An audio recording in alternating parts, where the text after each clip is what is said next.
अस्सलामु अलैकुम वरहमतुल्लाहि वबरकातुहू। अऊज़ु बिल्लाहि मिनश शैतानिर रजीम। बिस्मिल्लाहिर रहमानिर रहीम। रब्बि इश्रह ली सदरी व यस्सिर ली अमरी वहलुल उक़दतम मिन लिसानी यफ़क़हू क़ौली। So dear students, I welcome you all in today's session. I welcome you all in this first live class of CFEP 5 for winter 2025 attempt. So basically orientation session में उम्मीद कर रहा हूँ कि आप सबने देख लिया होगा। ओरिएंटेशन सेशन के अंदर हमने सब्जेक्ट से रिलेटेड जो भी डिस्कशन है वो सारी बातें हमने की। मेरा इंट्रोडक्शन आपके सामने आ चुका, इस सब्जेक्ट का इंट्रोडक्शन आपके सामने आ चुका। हम इस सब्जेक्ट को लाइव क्लासेस में लेकर चलेंगे इंशाल्लाह, वीकली लाइव क्लासेस। अपॉलॉजीज़ अगर मेरे बोलने में थोड़ा सा प्रॉब्लम हो रहा हो, क्योंकि पता नहीं कैसे लेकिन मेरी ज़बान की बिल्कुल टिप के ऊपर एक छाला हो गया, जिसकी वजह से मुझे ऐसा लगता है कि थोड़ा सा मेरी ज़ुबान मुझे बोलने में ज़ुबान में तकलीफ़ हो रही है। तो हम CFEP 5 की इन क्लासेस को लाइव सेशन में लेकर चलेंगे। लाइव सेशंस में लेकर चलने का जो मेन मकसद है वो ये है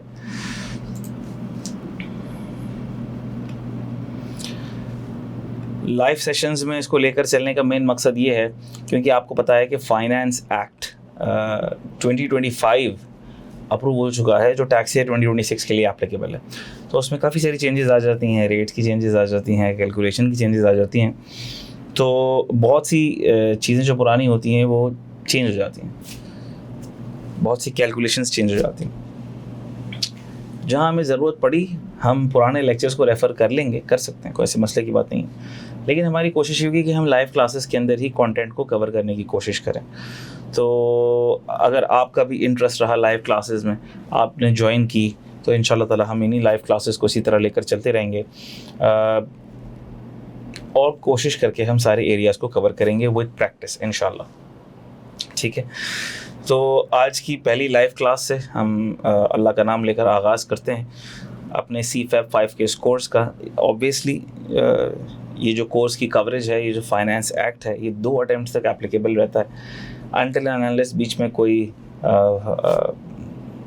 अमेंडमेंट्स इंट्रोड्यूस ना हो जाए, कोई मेजर अमेंडमेंट्स इंट्रोड्यूस ना हो जाए, कोई फाइनेंस अमेंडमेंट एक्ट ना आ जाए।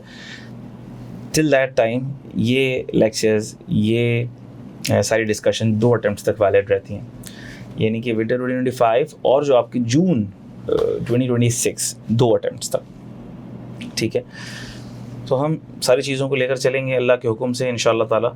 2 लाइव क्लासेस इनिशियली हमारी हर हफ्ते प्लान्ड होंगी, थर्सडे को और फ्राइडे को। थर्सडे को तो हमारी इंशाअल्लाह ताला 6 बजे शार्प शुरू हो जाएगी लाइव क्लास। अच्छा, हैंडआउट्स लेक्चर्स के साथ आप लोगों को मिल जाएंगे। ठीक है, क्योंकि काफ़ी सारी चीज़ें हम ऑर्डिनेंस से भी रेफ़र कर रहे होंगे, ऑर्डिनेंस से काफ़ी सारी चीज़ें हम रेफ़र कर रहे होंगे। फिर ICAP का क्वेश्चन बैंक जैसे ही आ जाएगा, हम ICAP के क्वेश्चन बैंक से क्वेश्चंस रेफ़र कर रहे होंगे। तो जो टॉपिक्स मैं आपको पढ़ाता चला जाऊँगा, मैं आपको उसका हैंडआउट भी देता चला जाऊँगा। ठीक है, तो कोई परेशानी की बात नहीं है, पोर्टल के ऊपर भी मैं प्लेस कर दूँगा। अच्छा, अब जहाँ तक बात रह गई, मैं लेक्चर्स की बात कर रहा हूँ कि हमारे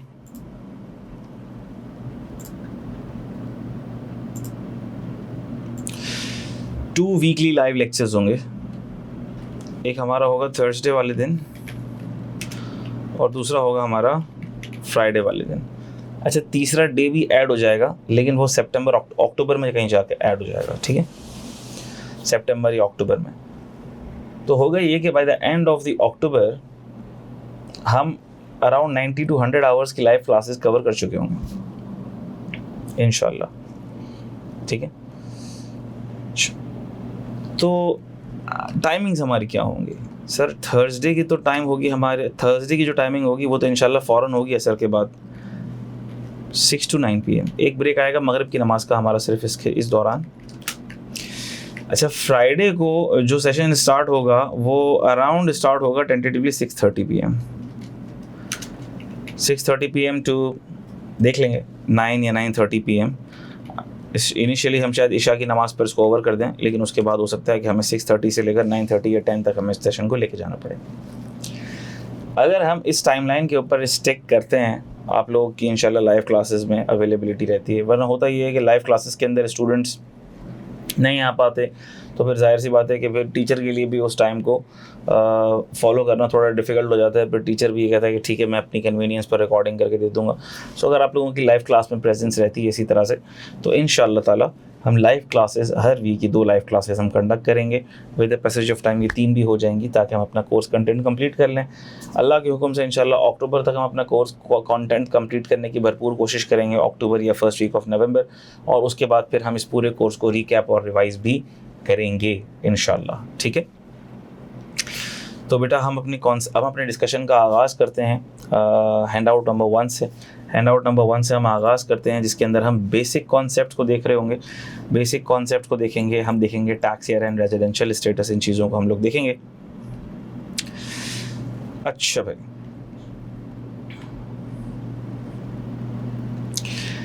फाइनेंस एक्ट 2025 के अप्रूव होने के बाद हमारे पास ये जो लॉ सामने आता है, अपडेटेड लॉ की कॉपी भी मैं आप लोगों को दे दूंगा, पोर्टल के ऊपर प्लेस कर दी जाएगी। FBR की वेबसाइट के ऊपर अभी लॉ आया नहीं है, अवेलेबल नहीं हुआ है, लेकिन मैं इसकी अपडेटेड लॉ की कॉपी आप लोगों के लिए पोर्टल के ऊपर प्लेस कर दूंगा। सही, इंशाल्लाह। अच्छा भाई, हैंड आउट भी मैं पोर्टल के ऊपर प्लेस कर दूंगा, तो आपको टेंशन लेने की ज़रूरत नहीं है। और लेक्चर्स भी जिस स्टूडेंट का अगर मिस हो जाएगा तो उसकी रिकॉर्डिंग उसको पोर्टल पर अवेलेबल हो जाएगी। मार्क्स की डिस्ट्रीब्यूशन क्या है, वो मार्किंग डिस्ट्रीब्यूशन आप लोग देख चुके हैं। किस तरह से मार्क्स की डिस्ट्रीब्यूशन है वो आप देख चुके हैं। You know marking distribution very well. हम अपने डिस्कशन का आगाज़ करेंगे इनकम टैक्स ऑर्डिनेंस से। इनकम टैक्स ऑर्डिनेंस से हम आगाज़ करेंगे, हम कुछ बेसिक कॉन्सेप्ट भी देखेंगे और उसके बाद फिर हम आगे चलेंगे। अच्छा, इनकम टैक्स ऑर्डिनेंस, अच्छा एक टैक्स लॉ की हैंडबुक है।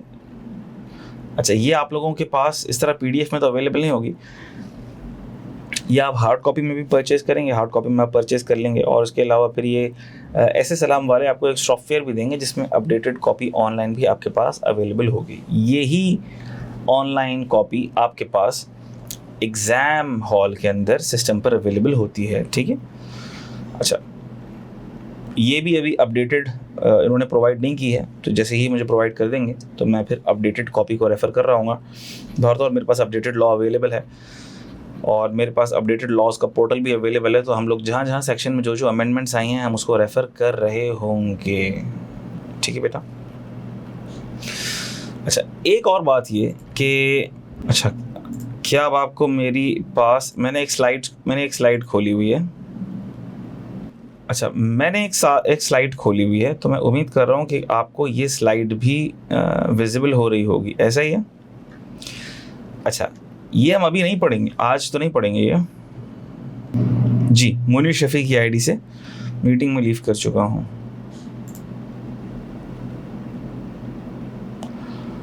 अच्छा, आप लोग मुझे जो मैसेज करेंगे मुझे यहाँ नज़र आ रहे होंगे, सही है। अच्छा, ये फाइल हम आज तो डिस्कस नहीं करेंगे, लेकिन ये जो भी चेंजेस आई हैं फाइनेंस एक्ट 2025 में, फाइनेंस एक्ट 2025 के थ्रू इनकम टैक्स ऑर्डिनेंस में जो चेंजेस आई हैं ये हमें पढ़नी होंगी, ठीक है। ये हम पढ़ेंगे, जैसे जैसे हम जो टॉपिक कवर करेंगे हम ये ज़रूर पढ़ेंगे। और एक बात मैं आपको बता दूं कि जो चेंजेस इंट्रोड्यूस होती हैं फाइनेंस एक्ट के थ्रू वो ऑटोमेटिकली इंपॉर्टेंट हो जाती हैं।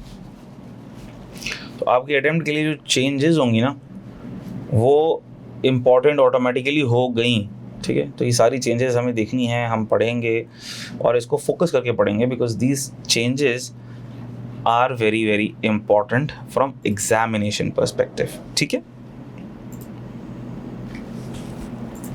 इंशाल्लाह। तो हमारे डिस्कशन का आगाज़ होगा इनकम टैक्स से, और इनकम टैक्स ऑर्डिनेंस का सबसे पहले एक खाका, एक स्केच आपके सामने मैं प्रेजेंट कर रहा हूँ। उसके बाद हम अपनी टेक्निकल डिस्कशन का आगाज़ करेंगे। Introduction to income tax ordinance 2001, a sketch of income tax law. Income tax ordinance 2001. The income tax ordinance comprises of 13 chapters, 242 sections and 14 schedules. अच्छा, मैं एक और चीज़ भी खोल लूँ अच्छा, तो मेरे पास ये पोर्टल अवेलेबल है जिसमें अपडेटेड लॉज एक्सेस होते हैं, सारे अपडेटेड लॉज एक्सेस होते हैं। अच्छा, तो आप ये देख सकते हैं इनकम टैक्स ऑर्डिनेंस का स्केच जैसे जैसे आता जाएगा मैं आपको उसके सेक्शंस और सारी चीज़ें दिखाता चले जाऊंगा। तो इनकम टैक्स ऑर्डिनेंस क्या है? लॉ है भाई, कानून है जो आपने पढ़ना है। सर, इस कानून में हमें क्या बातें बताई जा रही है? इस कानून में हमें इनकम टैक्स से रिलेटेड बातें बताई जा रही है। ये इनकम टैक्स की कैलकुलेशन या इनकम की टैक्सेशन से रिलेटेड कानून है और आपके मुल्क का कानून है। Income tax ordinance comprises of 13 chapters, 242 sections and 14 schedules. आप देख सकते हैं कि इसमें 13 चैप्टर्स हैं, नज़र आ रहे होंगे आपको 13 चैप्टर्स। ये स्क्रीन, ये ब्राउज़र की स्क्रीन भी क्या आप लोगों को नज़र आ रही है? क्या आप मुझे कंफर्म कर सकते हैं? ऐसा ना हो कि मैं इसके ऊपर काम करता जाऊं और बातें करता चला जाऊं लेकिन आप लोगों को कुछ भी नज़र ना आए। गुड। 13 चैप्टर्स देख रहे हैं, चैप्टर 13 तक, चैप्टर 13 चैप्टर्स हैं इसके, 242 तक इसके सेक्शंस हैं और इसके 14 तक शेड्यूल्स हैं। ये 14 शेड्यूल लास्ट है इसका, सही है? वापस आ जाएं। Chapters and schedules are divided into parts. अच्छा, तो चैप्टर्स भी हैं और शेड्यूल्स भी हैं। पहले चैप्टर्स हैं फिर शेड्यूल्स हैं। चैप्टर्स भी और पार्ट्स भी फिर किस में डिवाइडेड है? सॉरी, चैप्टर्स भी और शेड्यूल्स भी, चैप्टर्स भी और शेड्यूल्स भी डिवाइडेड हैं पार्ट्स में।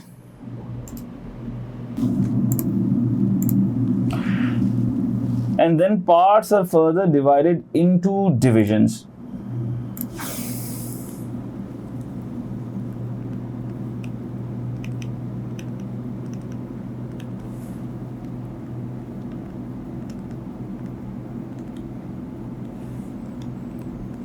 And then divisions के अंदर आपको मिलेंगे sections और यहाँ divisions में आपको मिलेंगे clauses। तो ये एक खाका है इनकम टैक्स ऑर्डिनेंस का जो आपके सामने होना चाहिए। चैप्टर्स हैं, चैप्टर्स में पार्ट्स हैं, पार्ट्स में डिविजन्स हैं, डिविजन्स में सेक्शंस हैं। इसी तरह शेड्यूल्स हैं, शेड्यूल्स में पार्ट्स हैं, पार्ट्स में डिविजन्स हैं और डिविजन्स में क्लॉजेस हैं। सर, ये स्ट्रक्चर क्या है, क्यों है, किस तरह से है, इसको देख लेते हैं हम। कोई टेंशन की बात नहीं है, परेशान ना हो, सब देखेंगे आप और सब पढ़ेंगे आप इंशाल्लाह।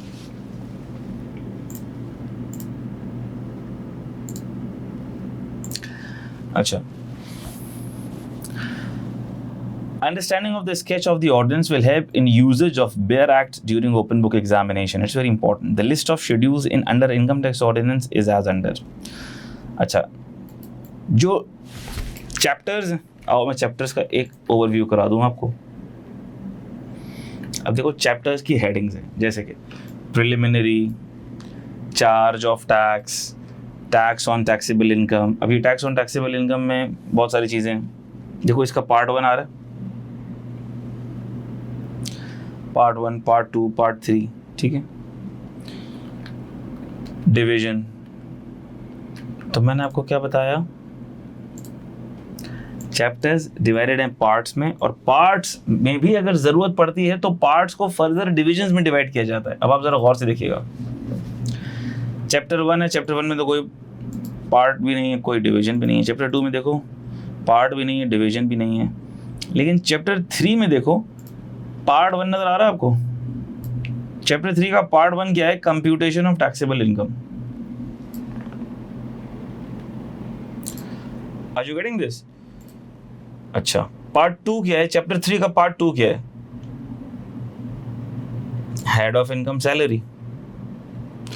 फिर पार्ट 3 क्या है? Income from property. फिर पार्ट 4 क्या है? Income from business. यानी कि फिर इसमें हेड्स ऑफ इनकम आ गए, सही है। अच्छा, अब पार्ट 4 में देखो, अब पार्ट 4 हेड ऑफ इनकम क्या है? इनकम फ्रॉम बिजनेस है तो इनकम फ्रॉम बिजनेस, लेकिन इनकम फ्रॉम बिजनेस का पार्ट इतना बड़ा है कि उस पार्ट को डिविजन्स में डिवाइड कर दिया। देख लो, डिवीजन 1, डिवीजन 2, डिवीजन 1 के अंदर इनकम फ्रॉम बिजनेस की बात की गई है, what is income from business. Division 2 के अंदर डिडक्शंस की बात की गई है। डिवीजन 3 के अंदर स्पेशल प्रोविजंस हैं। डिवीजन 4 के अंदर टैक्स अकाउंटिंग की बातें हैं। Are you getting this? तो it depends upon the structure कि कहाँ अगर हमें किसी पार्ट के अंदर लॉ मेकर्स को ये ज़रूरत पड़ी कि इस पार्ट को डिविजन्स में डिवाइड कर दिया जाए और बेटर अंडरस्टैंडिंग एंड क्लैरिटी, तो उन्होंने डिवीजन में डिवाइड कर दिया। यानी कि ऑर्डिनेंस को जब आप नेविगेट करोगे तो आपको ये सारी चीज़ें नज़र आएंगी। ठीक है, मैं आपको ऑर्डिनेंस के अंदर भी दिखा देता हूँ, क्योंकि है ये 2024 का, लेकिन बाकी जाहिर सी बात है स्ट्रक्चर तो पूरा सेम है। अभी लेटेस्ट वाला भी मेरे पास आ जाएगा, ये देख सकते हो आप। Chapter 1, chapter 2, chapter 3। चैप्टर 3 में part 1, part 2, part 3 IFP, part 4 income from business. Business में डिवीजन 1, डिवीजन 2, डिवीजन 3, ठीक है, ये सारे और इसके अंडर सेक्शंस चल रहे हैं। अच्छा, फिर जब सेक्शंस खत्म हो जाएंगे, सारे 242 सेक्शंस कंप्लीट हो जाएंगे, तो देखो उसके बाद शुरू हो गए शेड्यूल्स। अब आ जाओ शेड्यूल्स की बातों पे। शेड्यूल्स की बात करते हैं कि शेड्यूल्स में क्या है। अच्छा भाई, शेड्यूल के अंदर हमारे पास 14 शेड्यूल्स हैं, 14 शेड्यूल्स हैं। फर्स्ट, सेकंड, थर्ड, फोर्थ से लेकर 14 शेड्यूल्स हैं। आओ देखते हैं कि हर शेड्यूल में हमें क्या क्या चीज़ें गिवन है। तो फर्स्ट शेड्यूल के अंदर रेट्स ऑफ टैक्स गिवन है। रेट्स ऑफ टैक्स, और रेट में चेंज आया है इस दफ़ा। ठीक, किस रेट में चेंज आया है? सैलरीड के रेट्स में चेंज आया है। सैलरीड क्लास के रेट्स चेंज हुए हैं। ये मैं बात कर रहा हूँ टैक्स ईयर 2026 के लिए। सही। तो रेट्स ऑफ टैक्सेशन, जब भी रेट्स ऑफ टैक्सेशन में चेंजेस आएंगी आप देख लीजिएगा फर्स्ट शेड्यूल के अंदर रेट्स चेंज हुए हुए नज़र आ रहे होंगे आपको। मिसाल के तौर पर मैं आपको दिखा भी देता हूँ। रेट्स ऑफ टैक्सेशन के अंदर जाकर मैं आपको कुछ दिखाता हूँ, आ जाओ। फर्स्ट शेड्यूल देखो। अच्छा, फर्स्ट शेड्यूल के अंदर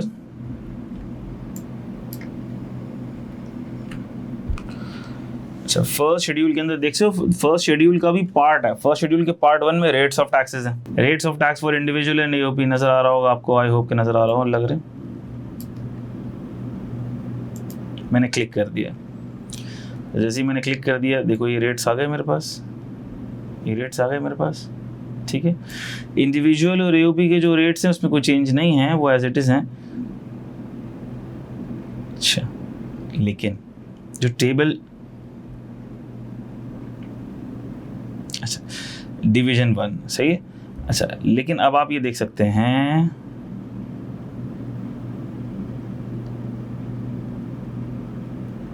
ये रहा, where the income of an individual chargeable under the head salary। Salary, तो सैलरी के लिए अब टैक्स रेट्स कौन से हैं? ये वाले हैं। ये टैक्स ईयर 2026 के लिए। ठीक, चेंजेस आ गई हैं, ये चेंजेस आपके सामने मौजूद है, पढ़ेंगे क्या चेंजेस हैं। तो जब भी चेंज करना होगा रेट्स ऑफ टैक्स में तो फर्स्ट शेड्यूल में जाके चेंजेस कर देगा लॉ मेकर। ठीक, सेकंड शेड्यूल में एग्जेम्पशंस एंड टैक्स कंसेशंस। ये सेकंड शेड्यूल टैक्स पेयर के फायदे का शेड्यूल है। इसके अंदर जो भी टैक्स की एग्जेम्पशंस हैं, कंसेशंस हैं, रेट की रिडक्शंस हैं, बेनिफिट्स हैं, ये सेकंड शेड्यूल उन बेनिफिट्स की बातें करता है। तो इसमें आपको मिलेंगे, इसके पार्ट 1 में आपको एग्जेम्पशंस फ्रॉम टोटल इनकम मिलेंगी, पार्ट 2 में टैक्सेस की रिडक्शंस इन टैक्सेस की बात होगी, पार्ट 3 में अगर लाइबिलिटी कहीं डायरेक्टली रिड्यूस होनी है तो रिडक्शन इन टैक्स लाइबिलिटी की बात होगी, और पार्ट 4 में स्पेसिफिक प्रोविजन से एग्जेम्पशंस की बात होगी। थर्ड शेड्यूल में डेप्रिसिएशन और अमोर्टाइजेशन के रेट्स गिवन हैं। Fourth schedule rules for computation of profits and gains of insurance business.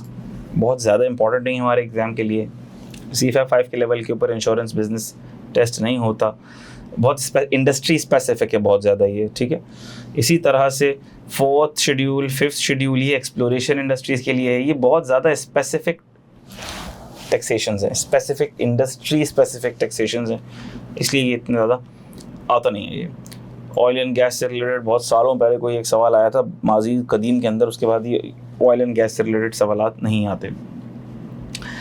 Six schedule ये प्रोविडेंट फंड की recognise, provident fund approve, provident fund वगैरह के लिए ये एक शेड्यूल है। Seventh schedule rules for computation of profits and gains of a banking company, इससे related 7th schedule है। इससे बहुत कभी कभार सवाल आ जाता है, कुछ 2-3 अटैम्प्ट पहले भी इससे एक सवाल आया था, ठीक है। जब हम पास्ट पेपर्स करेंगे तो देखेंगे, डिस्कस भी करेंगे।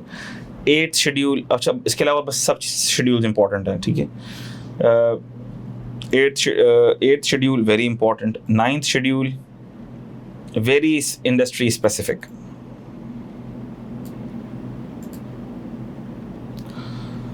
10th schedule, 11th schedule, 10th schedule ATL के अंदर अगर कोई बंदा नहीं है तो उसके ऊपर टैक्सेशन कैसे होगी। आमतौर पर उसके रेट्स हर जगह पर हम देखेंगे कि डबल हो रहे होंगे। 11th schedule rule for computation of profits and gains of builders end developer. 12th schedule के अंदर इंपोर्ट्स की बातें हैं, बहुत इंपॉर्टेंट है। 13th शेड्यूल में चैरिटेबल इंस्टीट्यूशंस का जिक्र गिवन है, टैक्स क्रेडिट के लिए बहुत इंपॉर्टेंट है। और 14th शेड्यूल के अंदर SME की टैक्सेशन गिवन है, वेरी इंपॉर्टेंट, ठीक है। तो बाहर तौर ये तो जब हम पढ़ेंगे सारी चीज़ डिस्कस करेंगे तो एक एक चीज़ कवर होती चली जाएगी। इनकम टैक्स को पढ़ने के लिए हमें सिर्फ इनकम टैक्स ऑर्डिनेंस को नहीं पढ़ना, हमें इनकम टैक्स लॉ से रिलेटेड हर उसके कंपोनेंट्स और एलिमेंट्स को पढ़ना है। Income tax ordinance is a law obviously, जो इनकम टैक्स का प्राइम लॉ है, लेकिन इनकम टैक्स से रिलेटेड बहुत सारी गाइडेंस हमको इनकम टैक्स रूल से भी मिलती है, इनकम टैक्स रूल से भी मिलती है। नोटिफिकेशन SROs अगर हैं तो वहाँ से भी मिलेगी। फाइनेंस एक्ट के थ्रू ऑर्डिनेंस में चेंज आ जाता है, तो ठीक है, हर साल फाइनेंस एक्ट आता है नया। इस साल आपको पता ही है कि आ चुका है, इम्प्लीमेंट हो चुका है। सर्क्यूलर्स लेटर्स, सर्क्यूलर्स और सर्क्यूलर लेटर्स, ये क्या चीज़ होती है सर? नोटिफिकेशन और SRO तो ये तो पार्ट ऑफ लॉ ही है, ये तो पार्ट ऑफ लॉ है और लॉ की तरह बाइंडिंग है, ठीक है। इनकम टैक्स रूल भी लॉ है और लॉ की तरह बाइंडिंग है, ठीक है। यहां तक ये तो सब पार्ट ऑफ लॉ है। अच्छा, but when we talk about circular and circular letter, तो circular they are not binding on tax payers. ये मैं क्यों कह रहा हूं they are not binding on tax payers? क्योंकि सर्क्यूलर FBR की क्लैरिफिकेशन होती है, FBR की क्लैरिफिकेशन होती है, यानी कि डिपार्टमेंट तो उसको फॉलो करता है लेकिन टैक्स पेयर उसको फॉलो करने के लिए पाबंद नहीं है।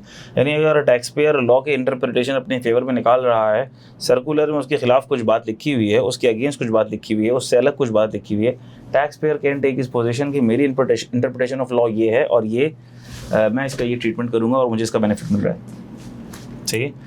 सर्क्यूलर लेटर ये डिपार्टमेंट की ओवरऑल जनरल गाइडेंस के लिए नहीं होता, ये किसी स्पेसिफिक टैक्स पेयर की क्यूरी से रिलेटेड उसके प्रॉब्लम को एड्रेस करने के लिए सर्कुलर लेटर डिपार्टमेंट इशू करता होता है, चाहिए।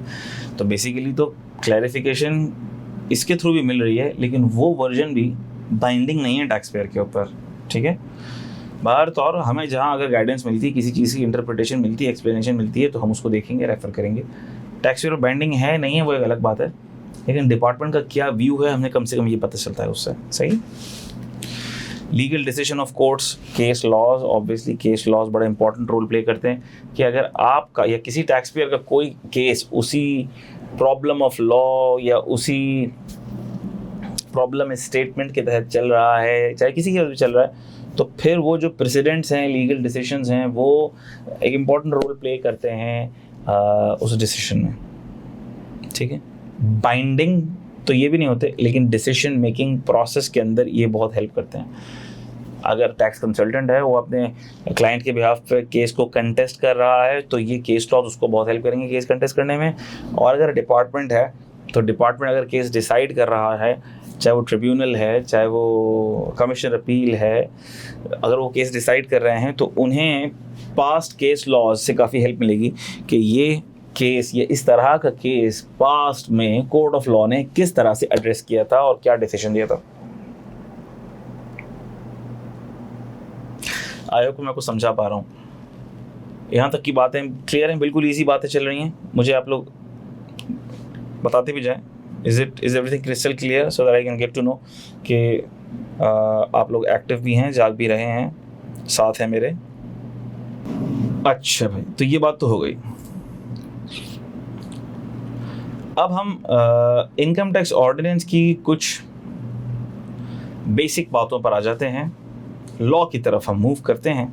अच्छा, लॉ की तरफ मूव करने से पहले मैं चाहूँगा कि मैं एक मुख्तसर सा खाका, एक मुख्तसर सा ओवरव्यू आपको इनकम से रिलेटेड दूँ before we move on to this discussion और section wise discussion of this income tax ordinance. हम अपने बेसिक कॉन्सेप्ट को डिस्कस करें।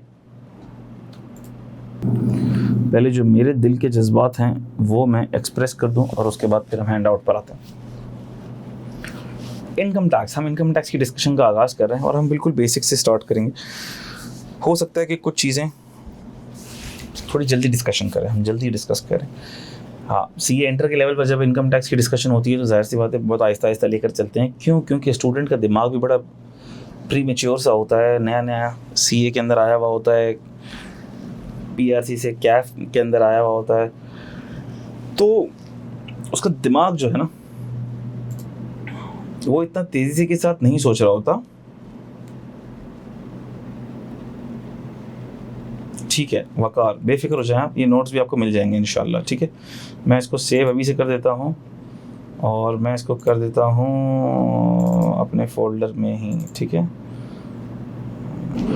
अच्छा, लेकिन ये मैं आपको दूंगा चैप्टर ख़त्म होने के बाद, सही है? बार बार कितनी दफ़ा शेयर करूँगा मैं, एक दफ़ा चैप्टर ख़त्म हो जाएगा तो फिर मैं इसको पोर्टल पर रख दूँगा और आपको दे दूँगा, सही है? क्योंकि इसी के अंदर मैं फिर अमेंडमेंट्स करता रहूँगा। अच्छा,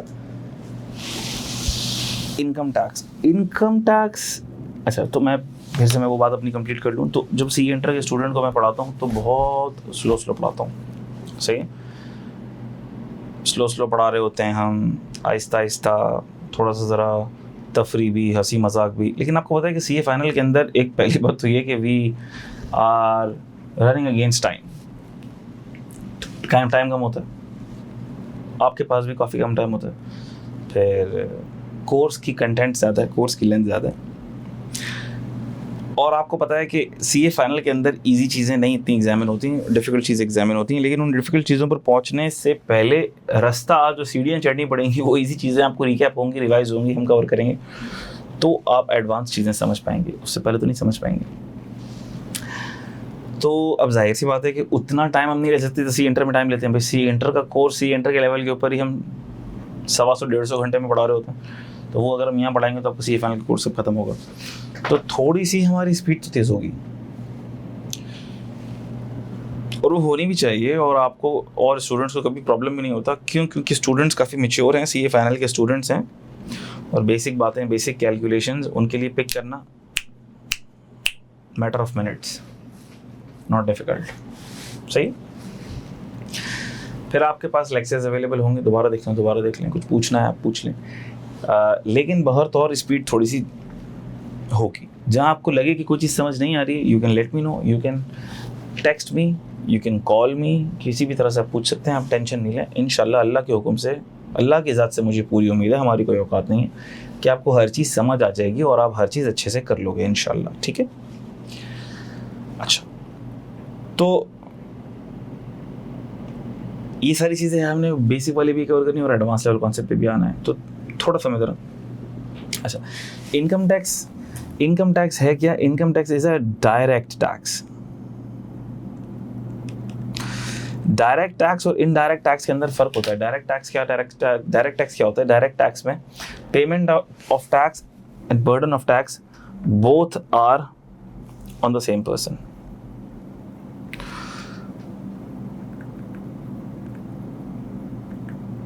payment of tax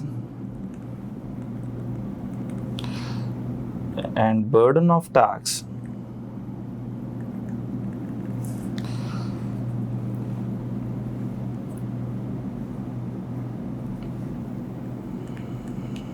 both are on the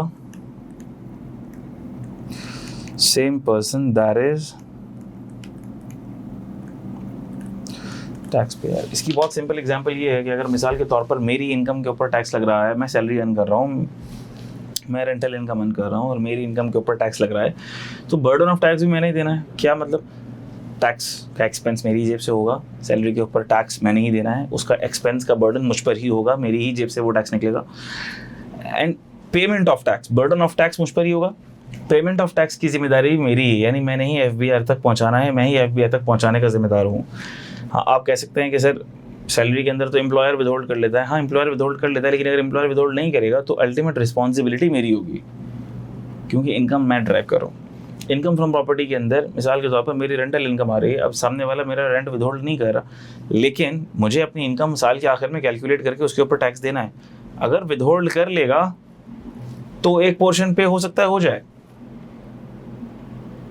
और अगर नहीं भी विदहोल्ड करता तो भी मुझे अपनी इनकम पर टैक्स देना है, और ये मेरी जिम्मेदारी।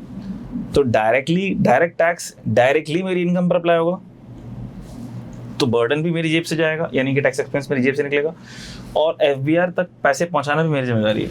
जबकि इनडायरेक्ट टैक्स में ऐसा नहीं होता, मैं लिख नहीं रहा, लेकिन इनडायरेक्ट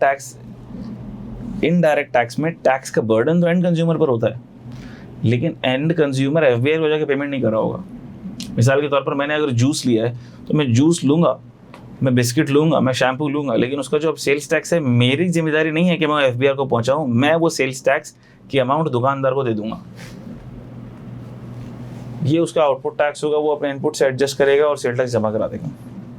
ये सारी कहानी हम देखेंगे सेल्स टैक्स में, यहाँ हमारा काम नहीं है। लेकिन income tax is the direct tax, ये इनडायरेक्ट टैक्स नहीं है, डायरेक्ट टैक्स है, और डायरेक्टली टैक्स पेयर के ऊपर लगता है, डायरेक्टली टैक्स पेयर की इनकम पर लगता है। Directly applied on income of tax payer. ये बात समझ आ गई आपको? अच्छा भाई, एक तो मैंने आपको बता दिया डायरेक्ट टैक्स क्या है और इनडायरेक्ट टैक्स क्या है। इनडायरेक्ट टैक्स की बात हम ज़्यादा भी नहीं करते, क्योंकि जाहिर सी बात है हमने पढ़ना है, बड़ी तबीयत से पढ़ना है, तो वो जब पढ़ेंगे तब देखेंगे। अच्छा, फिर अब मैं बात करता हूँ इन दो लफ्ज़ों की, एक है इनकम और एक है टैक्स।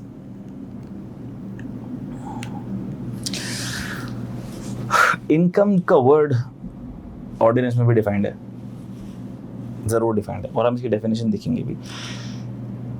टैक्स, ये भी क्या होता है, इनकम भी क्या है, टैक्स क्या है। ऑर्डिनेंस में तो ये वर्ड डिफाइंड है इनकम, लेकिन हम इसका सबसे पहले एक लेमैन कॉन्सेप्ट देखते हैं कि हमारे जहनों में इनकम का कॉन्सेप्ट क्या है, टैक्स का कॉन्सेप्ट क्या है। वैसे तो बड़ा सिंपल है, इनकम से मुराद सर हमारी आमदनी, हमने जो अर्निंग की है, हमारी जो आमदनी है, और टैक्स से मुराद tax is a burden. Tax हमारे लिए तो एक्सपेंस है, लेकिन गवर्नमेंट के लिए ये रेवेन्यू है। गवर्नमेंट के लिए रेवेन्यू है, जिससे गवर्नमेंट बजट बना रही है, बजट से अपने रेवेन्यूज फोर्सी कर रही है, जिससे अपने एक्सपेंसेस करेगी। ये सारी बातें हम ओरिएंटेशन में देख चुके हैं कि क्या बजट था और बजट की टॉप लाइन क्या है, बॉटम लाइन क्या है। ये सारी चीज़ें ओरिएंटेशन में हमने डिस्कस की थी। 2026 का जो बजट है, जो फाइनेंस बिल 2025-2026 वो हमने देखा था, उसके फिगर्स भी देखे थे। अगर किसी से स्किप हुआ है तो वो जाके वापस से ओरिएंटेशन की वीडियो देख सकते हैं। अच्छा, तो सर ये टैक्स जो है ये गवर्नमेंट के लिए तो रेवेन्यू है,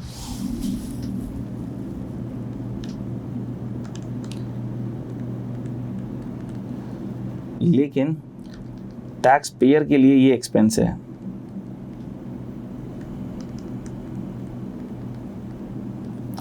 और टैक्स का अंग्रेजी जुबान में मतलब होता है बर्डन। सर क्या ये बर्डन है? जी बर्डन है, क्योंकि मेरी इनकम से ये पैसे निकल जाएंगे, मेरा खर्चा हो जाएगा, तो I will be left with the less disposable income. तो मेरे लिए बर्डन है। इनकम किसको कहते हैं सर? टैक्स, समझ आ गया। अच्छा, और टैक्स क्यों दिया जा रहा है? जाहिर सी बात है, हम इस मुल्क में रह रहे हैं, इसकी रिसोर्सेज को इस्तेमाल कर रहे हैं, सारे फ़ायदे इस्तेमाल कर रहे हैं, इतने अच्छे लग्जरियस रोड बने हुए हैं, दुबई की तर्ज के ऊपर अच्छी अच्छी बिल्डिंग्स बनी हुई हैं, A1 हॉस्पिटल्स बने हुए हैं, सारे बच्चे हमारे सरकारी स्कूलों में जाते हैं और सारी तालीम की फैसिलिटीज़ अवेलेबल हैं, तो हम गवर्नमेंट को टैक्स देंगे ना भाई। तो सर क्या आप पाकिस्तान की बात कर रहे हैं? पाकिस्तान में तो ऐसा कुछ भी नहीं है। पाकिस्तान में भले ऐसा कुछ नहीं है, लेकिन हम अल्लाह से दुआ और उम्मीद तो कर सकते हैं, खुशफहमी में तो रह सकते हैं कि अभी नहीं है, इंशाल्लाह हो जाएगा। सही है, इंशाल्लाह हो जाएगा, इंशाल्लाह। हाँ, ऐसा तो कुछ नहीं है, ठीक है, ऐसा कुछ नहीं है, लेकिन ऐसा हो जाएगा। उम्मीद हम अच्छी रखें, आमाल हम अच्छे रखें, तो इंशाल्लाह अल्लाह पाक आसानी करेंगे। ठीक है, तो ऐसा पाकिस्तान में है नहीं, तो पाकिस्तान के अंदर टैक्स दे कौन रहा है पूरा? ठीक है, पाकिस्तान में टैक्स पूरा दे कौन रहा है? सैलरी को छोड़ के, सैलरी वाले तो बेचारे मजबूर हैं, एम्प्लॉयर ही काट लेता है टैक्स, लेकिन अदरवाइज आप देखो सैलरी के अलावा जितने लोग हैं, they are not paying much taxes as a matter of fact. क्योंकि हम टैक्स प्रैक्टिस में हम देख रहे होते हैं कि कौन कितना टैक्स पे कर रहा है, कितनी इनकम बचा रहा है, कितनी इनकम छुपा रहा है, कितनी 2 नंबरी कर रहा है. So we know what is the level of tax people are paying. सही. अच्छा, तो फिर इसमें एक डिस्कशन ये भी आती है कि सर ये टैक्स होना ही नहीं चाहिए. क्यों है टैक्स? टैक्स तो होना ही नहीं चाहिए क्योंकि सर ये इस्लामी निज़ाम तो नहीं है. टैक्स का निज़ाम इस्लामी निज़ाम तो नहीं है, क्योंकि जो इस्लामी निज़ाम है वो तो बैतुल माल का निज़ाम है, ज़कात का निज़ाम है. तो आप में से कितने लोग ऐसे सोचते हैं कि ये टैक्स होना ही नहीं चाहिए?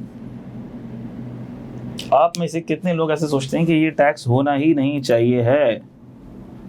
मुझे जवाब दो, वरना मुझे ऐसा लगेगा कि आप लोग सब टैक्स देना चाहते हो, बहुत खुशी से टैक्स देना चाहते हो. हाँ, अच्छा, तो सब अब ये सोच रहे हैं कि टैक्स नहीं होना चाहिए, ऐसा ही है?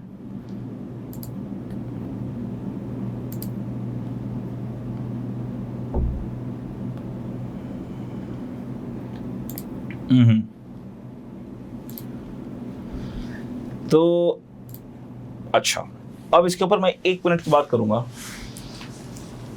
देखो, अगर आप बात करोगे ना गल्फ कंट्रीज़ की, जैसे कि भी एक स्टूडेंट ने कहा, बिल्कुल ठीक कहा कि सर गल्फ कंट्रीज़ के अंदर तो टैक्स नहीं है. सऊदीया में इनकम टैक्स नहीं है, कॉर्पोरेट टैक्स अभी शायद आ गया है, लेकिन इंडिविजुअल की इनकम के ऊपर टैक्स नहीं है. दुबई में नहीं है, कतर में नहीं है, बहरीन में नहीं है, कुवैत में नहीं है. ठीक है, यहाँ पर नहीं है इंडिविजुअल की इनकम पर टैक्स. तो वो तो मुल्क चल रहे हैं और बहुत से चल रहे हैं, तबीयत से चल रहे हैं, तरक्की कर रहे हैं. तो पाकिस्तान में क्यों है टैक्स? क्यों है टैक्स पाकिस्तान में? तो पाकिस्तान के अंदर क्यों बैतुल माल का निज़ाम नहीं है? क्यों ज़कात के ऊपर पूरा मुल्क नहीं चल रहा? अच्छा भाई, ठीक है. तो you people may disagree with my view, with my point of view, लेकिन मैं अपना पॉइंट ऑफ व्यू आपके सामने रख रहा हूँ. जाहिर सी बात है, मेरा पॉइंट ऑफ व्यू ऐसा नहीं है ये आज पैदा हो गया हो. By listening to different intellectuals, कुछ उलमा कराम की बात भी सुनी, कुछ प्रोफेशनल्स की बात सुनी, कुछ ज़रा इकोनॉमिक सिस्टम को देखा, तो उसकी वजह से मेरा ये एक व्यू डेवलप हुआ है. वो व्यू क्या है? वो व्यू ये है कि सबसे पहली बात तो ये है कि टैक्स है, और टैक्स अगर गवर्नमेंट ने लगाया है तो इसको पे करना, इस ऑब्लिगेशन को पे करना हमारी ज़िम्मेदारी है. अगर गवर्नमेंट इस्लामिक गवर्नमेंट है, कंट्री में इस्लामिक लॉ है, और ये गवर्नमेंट ने इम्पोज किया है, तो उसको पे करना हमारी ज़िम्मेदारी है. लेकिन ये तो करप्शन में चला जाता है, ये तो सब लॉस्ट हो जाता है, मुल्क पे कुछ नहीं लगता है. ठीक है, ये बात की बात है. तो जो करप्शन करते हैं उनको लाने वाले भी हम ही हैं. तो खैर, भारत, और सबसे पहली बात ये कि if this is an obligation impose by the state then we all should be paying it. ठीक है. अच्छा, दूसरी बात, सही लगी क्यों रहा, इसकी ज़रूरत ही नहीं है अगर सब लोग ज़कात ठीक तरीके से दे दें तो. क्योंकि खुलफाए राशिदीन का दौर था, हुज़ूर पाक सल्लल्लाहु अलैहि वसल्लम का दौर था, वहाँ पे ज़कात होती थी, बैतुल माल होता था, हर बंदा ज़कात देता था और कोई ज़कात लेने वाला ना था. हम तारीख़ पढ़ते हैं, हज़रत अबू बकर सिद्दीक़ रज़ी अल्लाह तआला अन्हु के दौर में, हज़रत उमर रज़ी अल्लाह तआला अन्हु के दौर में ज़कात लेने वाला कोई ना था. लोग ज़कात की रकम लेके ढूंढते थे, लेकिन कोई ज़कात लेने वाला ना था, ज़रूरतमंद ना मिलता था. वो क्या दौर था? वो क्यों दौर था सर? वो क्या था? उमर बिन अब्दुल अज़ीज़ का दौर, बिल्कुल ठीक का, कोई ज़कात लेने वाला नहीं मिलता था, उमर बिन अब्दुल अज़ीज़ का दौर. तो ज़कात का पर्पस समझना पड़ेगा हमें. ठीक है, आज जो हमारा लाइफ स्टाइल है, हमें उसको भी स्टडी करना पड़ेगा. उस वक्त, उस दौर में लोगों का लाइफ स्टाइल, लोगों की अय्याशियाँ, लोगों की ख्वाहिशात इतनी आसमान की बुलंदियों पर नहीं थी. ठीक है, उस दौर में एक जगह से दूसरी जगह जाने के लिए आपको महीनों का सफ़र करना पड़ता था, सालों का सफ़र करना पड़ता था. हज पर जाने के लिए जब खुदा हाफिज़ के आगे कोई निकलता था तो पता नहीं होता था कि वो वापस भी आएगा कि नहीं आएगा. सही. बिजली, पंखे, एसी या अय्याशी का दौर नहीं था. ठीक है, उस वक्त का मुसलमान क़नात पसंद था, शुक्रगुज़ार था. ठीक है, वो थोड़े में भी गुजारा कर लेता था. ठीक है, उसका मकसद दीन और इस्लाम की सरबुलंदी ज़्यादा था, बजाय इसके कि वो अपनी सरबुलंदी और अपनी प्रोफेशनल डेवलपमेंट और कैरियर एनहांसमेंट और मिलियंस और बिलियंस रुपीस की सेविंग्स और इसके ऊपर फोकस करे, ये चीज़ें नहीं थी। लेकिन वक्त गुजरते के साथ साथ इंसान मटीरियलिस्टिक होता चला गया। अब उसको हर चीज़ चाहिए। आज हमको अपने घर में एसी भी चाहिए, आज हमको ट्रैवल करने के लिए गाड़ी भी चाहिए, ठीक है, आज हमको इंटरनेट भी चाहिए, सेल फ़ोन भी चाहिए, उसमें 5G भी चाहिए, हर चीज़ चाहिए हमको, हर सहूलत चाहिए हमको, ट्रैवल करने के लिए एरोप्लेन भी चाहिए हमको, ठीक है। तो भाई जब आपको इतनी सारी चीज़ें चाहिए, सहूलियात चाहिए, आप इतना अर्न करना चाहते हो और आपको इतनी फैसिलिटीज़ चाहिए, then you should be paying for those facilities. बात समझ आ रही है? You should be paying for those facilities, for the development of those facilities. ये आपको पे करना पड़ेगा। देखो ज़कात का पैसा तो मस्जिद में भी नहीं लग सकता, आप समझना बात को। ज़कात का पैसा तो मस्जिद बनाने में भी नहीं लग सकता। ज़कात का पैसा तो ज़कात के मसारिफ पे लगेगा, जो कुरान ने 8 मसारिफ बता दिए, उन्हीं पे लगेगा, ठीक है। और बेसिक नेसेसिटीज़ को पूरा कर देगा। मुआशरे में कोई अगर तो ज़कात सब लोग प्रॉपर्ली दें तो कोई गरीब नहीं लगेगा, कोई गरीब नहीं रहेगा, ज़कात लेने वाला नहीं रहेगा, सबकी बेसिक नेसेसिटीज़ पूरी होंगी। But these are not basic necessities. गाड़ी is not basic necessity, AC में सोना इज़ नॉट बेसिक नेसेसिटी। आज हमने बना ली। आज यू गेटिंग दिस? क्योंकि जिस दौर की अगर हम बात करते हैं इस आर्ग्यूमेंट को लेते हुए, तो उस दौर में तो पंखे भी नहीं थे ना। आज यू गेटिंग दिस? तो बेसिकली टैक्स तो आपको देना पड़ेगा। If you need these facilities, these amenities, then obviously you should be paying for those facilities and amenities, and you should be paying for the infrastructure development for your success, for your growth. ठीक है? अच्छा, दूसरी बात, क्या हम ज़कात ठीक से देते हैं? हम ज़कात बिल्कुल भी ठीक से नहीं देते हैं। ना हम टैक्स ठीक से देते हैं, ना ज़कात ठीक से देते हैं। मेरे अंदाजे के मुताबिक शायद 25% लोग भी ऐसे नहीं हैं जो ज़कात अपनी पूरी और ईमानदारी के साथ निकालते हैं। हम वो भी नहीं करते। लेकर आते हैं हम टैक्स के मुकाबले में ज़कात को, लेकिन हम ज़कात भी पूरी अदा नहीं करते, बहुत माजरत के साथ, ठीक है। इसीलिए अल्लाह का अज़ाब आता रहता है, कभी सैलाब आता है, कभी ज़लज़ला आता है, कभी क्या आता है, कभी क्या आता है, कभी क्या आता है। और हर वक्त पैसा होने के बावजूद भी हम नाशुक्रे रहते हैं और रोना रोते रहते हैं, बरकत नहीं हो रही। तो सर फिर ये दुबई, बहरीन, कतर, सऊदीया, कुवैत, इन पे तो टैक्स नहीं है, ये लोग तो टैक्स नहीं देते, ये कैसे रहेगा? इनके पास नेचुरल रिसोर्सेज अल्लाह पाक ने इनको दिए ज़्यादा, ठीक है। फिर लकीली जो हुक्मरान हैं, जो लोग हैं, वो यहाँ के मुकाबले में थोड़े से ज़रा नेक नीयत भी हैं, नेक नीयत भी हैं, अपनी आवाम का सोचने वाले भी हैं। अब अगर मिसाल के तौर पर उनके पास से तेल निकल रहा है तो ठीक है भाई, they do not need taxes, उनकी कंट्री को फिर टैक्सेस की ज़रूरत नहीं है। सऊदीया के पास इतने ज़्यादा पिलग्रिमेजेस आ रहे हैं, इतने ज़्यादा हज उम्रे करने के लिए लोग आ रहे हैं, इतना ज़्यादा फॉरेन करेंसी का इन्फ्लो हो रहा है, सही है, तेल अलग निकाल रहा है। बहरीन, कतर, इनके पास ऑयल इन्रिचमेंट है, नहीं चाहिए भाई उनको पैसा आवाम से, सही है। हाँ, लेकिन जिस तरह से अब उनकी भी डेवलपमेंट और जाहिर सी बात ये चीज़ें हैं, तो अब देखो आहिस्ता आहिस्ता इनकम टैक्सेस वहाँ पे भी आ रहा है, इंट्रोड्यूस हो रहा है, ठीक है। तो कहने का मकसद ये है, हाँ देखो इनडायरेक्ट टैक्स नहीं होना चाहिए, मैं आपकी बात समझ रहा हूँ, वही बात है ना। देखो हालात अच्छे इसलिए भी नहीं है वक़ार, देखो ऑयल होना सिर्फ ज़रूरी नहीं है, ऑयल होने के साथ साथ नेक नीयती होना भी बहुत ज़रूरी है, हुक्मरान का अच्छा होना बहुत ज़रूरी है, लोगों के अमाल अच्छे होना बहुत ज़रूरी है। और दूसरी बात, सिर्फ इन चीज़ों पे डिपेंडेंट नहीं, ये चीज़ें इसके ऊपर हालात डिपेंड नहीं करते। अल्लाह का हुक्म, जहाँ अल्लाह पाक का हुक्म हो जाएगा, जिन कंट्री के लोगों के लिए आसानी हो जाएगी, अल्लाह पाक आसानी कर देंगे। अल्लाह का हुक्म हो गया, पाकिस्तान की ज़मीन से तेल निकल आए, तेल निकल आएगा यार, उस दिन फिर पाकिस्तान के कर्जे यूँ ख़त्म हो जाएंगे। आज हम रोना रोते हैं पाकिस्तान ये, पाकिस्तान वो, ये वो, सब कुछ अल्लाह के हाथ में। अल्लाह के लिए क्या मुश्किल है कि यहाँ से तेल निकलना शुरू हो जाए, गैस निकलना शुरू हो जाए? मुश्किल है अल्लाह पाक के हाथ। अल्लाह पाक के लिए कुछ मुश्किल है? कुछ मुश्किल नहीं है। हमारे मांगने में कमी है, हमारे अमाल में कमी है, अल्लाह के लिए कुछ मुश्किल नहीं है। दूसरी बात, टैक्स लिए जा रहा है पाकिस्तान की आवाम से, मैं मना नहीं कर रहा, इनडायरेक्ट टैक्स लिए जा रहा है, इनडायरेक्ट टैक्स लिया जा रहा है, डायरेक्ट टैक्स नहीं लिया जा रहा है, इनडायरेक्ट। लेकिन थर्ड वर्ल्ड कंट्रीज़ के पास ऑप्शन ही नहीं होता, क्योंकि वहाँ पर डायरेक्ट टैक्स लोग देते नहीं हैं। तो थर्ड वर्ल्ड कंट्रीज़ लेती ही इनडायरेक्ट टैक्सेस के थ्रू हैं आवाम से। डायरेक्ट टैक्स देगा ही नहीं, दे ही नहीं रहा कोई, यहाँ पे बहुत ही कम लोग दे रहे हैं, सिर्फ सैलरीड लोग, सिर्फ सैलरीड क्लास दे रही है और कोई दे भी नहीं रहा। Are you getting this? खैर, तो इसके ऊपर थोड़ी सी डिस्कशन और डिबेट हमने कर ली, क्योंकि लोगों के जहन में ये सवाल होता है कि क्यों पाकिस्तान में क्यों इनकम टैक्स, और बाकी मुस्लिम कंट्रीज़ में तो नहीं है, वहाँ तो इस्लाम का निज़ाम चल रहा है, इस्लाम का निज़ाम वगैरह कोई नहीं चल रहा, उनके पास माल बहुत है, और पाकिस्तान के पास माल होता भी है तो हुक्मरान खा जाते हैं। मसला ये सारा के सारा, ठीक है। अदरवाइज़ ये टैक्स इसलिए ज़रूरी है क्योंकि हमारी ख्वाहिशात, हमारा लिविंग स्टेटस, लाइफ स्टाइल बहुत ऊँचा हो चुका है, और हमें ये सारी फैसिलिटीज़, एमिनिटीज़ और दुनिया के साथ अप टू डेट रहने के लिए बाहर तौर यू हैव टू पे दिस,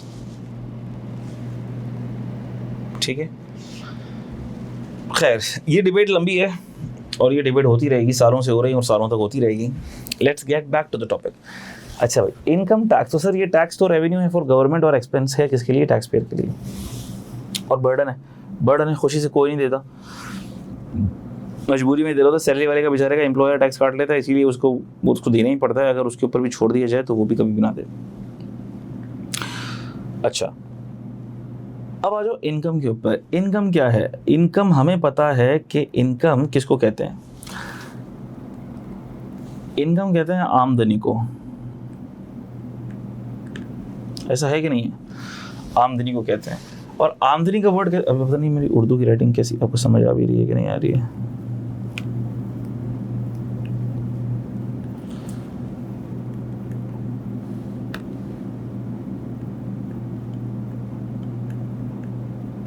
आमदनी, आमदनी उर्दू का लफ्ज़ है, और आमदनी के अंदर शुरू में आता है ना आमद।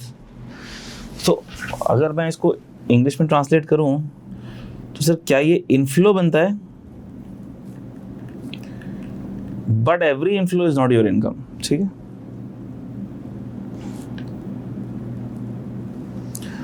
ठीक है, every inflow is not your income.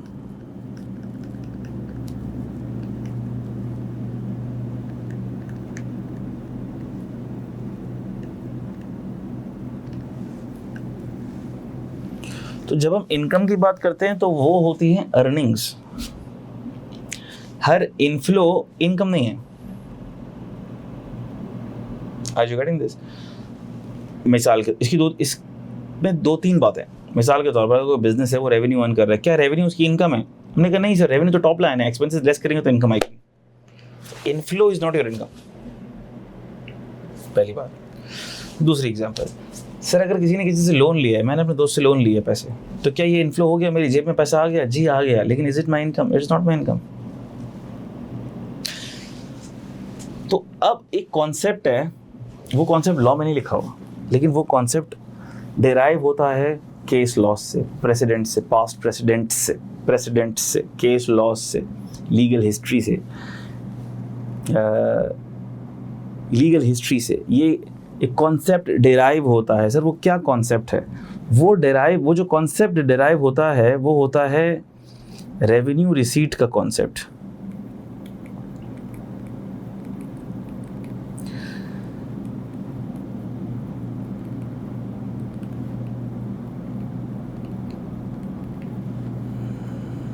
वो रेवेन्यू रिसीट का कॉन्सेप्ट डिराइव होता है। सर ये क्या कॉन्सेप्ट है?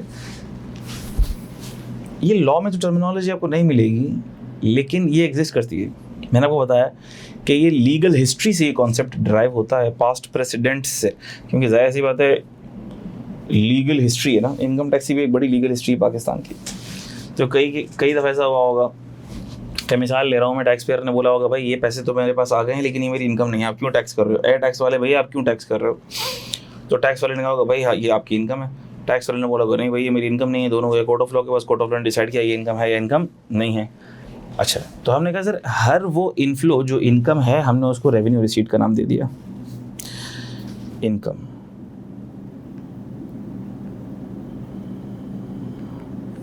और हर वो रिसीट हर वो इनफ्लो जो इनकम नहीं है, उसको हमने कैपिटल रिसीट का नाम दे दिया।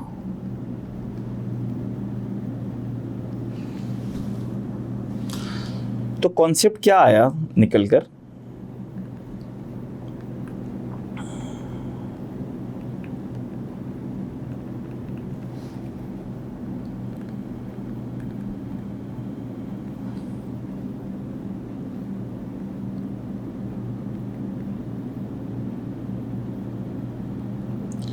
unless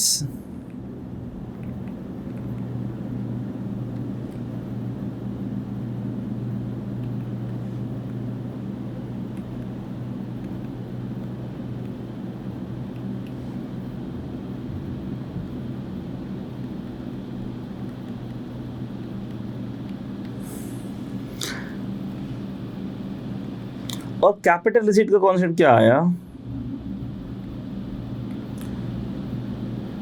capital receipt is not income,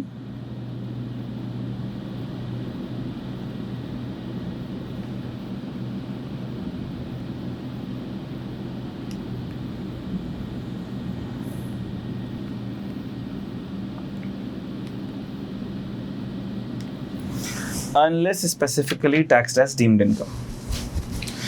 अब मैंने कहा रेवेन्यू रिसीट इनकम है और कैपिटल रिसीट इनकम नहीं है। फॉर एग्जांपल मैंने आपको मिसाल दे दी, मैं सैलरी इनकम अर्न कर रहा हूँ, वो तो मेरी इनकम है, लेकिन मैंने किसी से लोन लिया, वो मेरी इनकम नहीं है। तो मैं दोनों को डिस्टिंग्विश कैसे करूँ, क्या नाम दूँ इनकम को और क्या नाम दूँ ऐसी रिसीट को, ऐसे इनफ्लो को जो मेरी इनकम नहीं है। तो मैंने कहा कैपिटल रिसीट बोलता हूँ उस अमाउंट को जो मेरी इनकम नहीं है, और रेवेन्यू रिसीट उसको बोलता हूँ जो मेरी इनकम है। लेकिन सर ये तो मैं डिसाइड करके इन डब्बों में डाल रहा हूँ, डिसाइड करने का क्राइटेरिया तो आपने नहीं बताया। मतलब मैं डिसाइड करके बोल रहा हूँ ये इनकम है तो ये रेवेन्यू रिसीट, और ये इनकम नहीं है तो ये कैपिटल रिसीट। ये तो मैंने डिसाइड करके इन डब्बों में डाला है।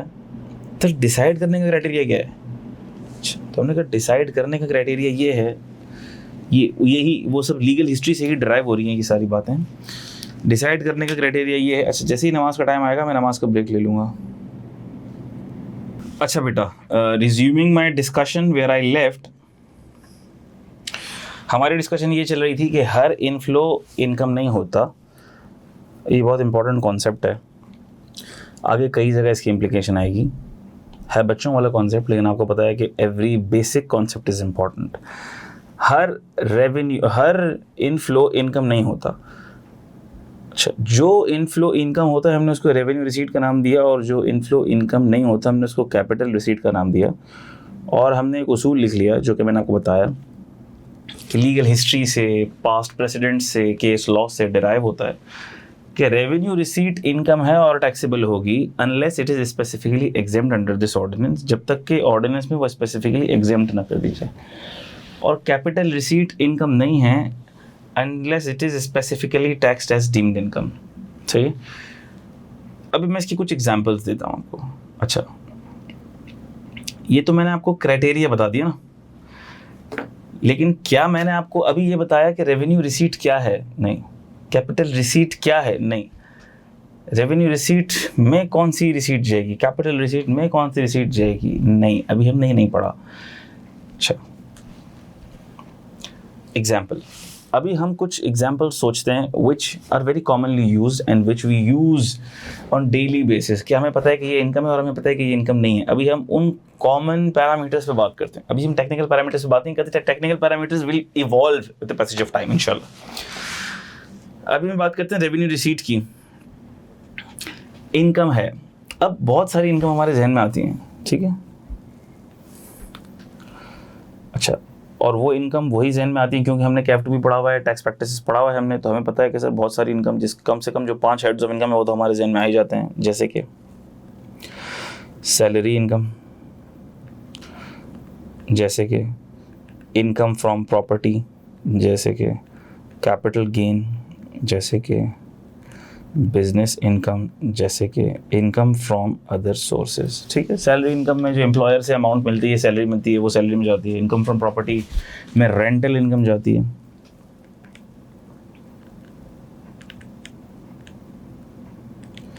Rental income, income from property में टैक्स होती है। कैपिटल गेन के अंदर जो हमारे पास इमूवेबल प्रॉपर्टी से जो इनकम आ रही है, उसको इमूवेबल प्रॉपर्टी को डिस्पोज करने से या शेयर्स को डिस्पोज करने से। डिटेल क्या है वो तो हम बाद में देखेंगे। अभी मोटी मोटी बात, सिर्फ क्विक रिकैप आपको करवा रहा हूँ जो कैफ2 से, या क्विक कॉन्सेप्ट आपको मैं दे रहा हूँ, कैपिटल गेन, शेयर्स के डिस्पोजल पर जो गेन आ रहा है, बिजनेस इनकम ट्रेडिंग या मैन्युफैक्चरिंग करके हम जो प्रोडक्ट बना रहे हैं उसको डिस्पोज करने से जो गेन आ रहा है बिजनेस इनकम में जा रहा है, और ऐसी इनकम जो ऊपर वाले किसी हेड में नहीं जा रही है वो इनकम फ्रॉम अदर सोर्सेज में जा रही है। ये एक खुलासा है इन 5 हेड्स का, एक बिल्कुल ही जिसको बोलते हैं ना वन लाइनर पेलू खुलासा, ठीक है। सो डिटेल बहुत ज़्यादा है जो कि हम देखेंगे with the passage of time. बहरतौर ये इनकम ऐसी हैं जो हमारे डेली रूटीन के अंदर हमें नज़र आती हैं। तो सर इनमें इनसे जो रिसीट्स आ रही है वो इनकम है, सही है। और मिसाल के तौर पर ऐसी रिसीट्स जो इनकम नहीं है, मिसाल के तौर पर क्या चीज़, मिसाल के तौर पर लोन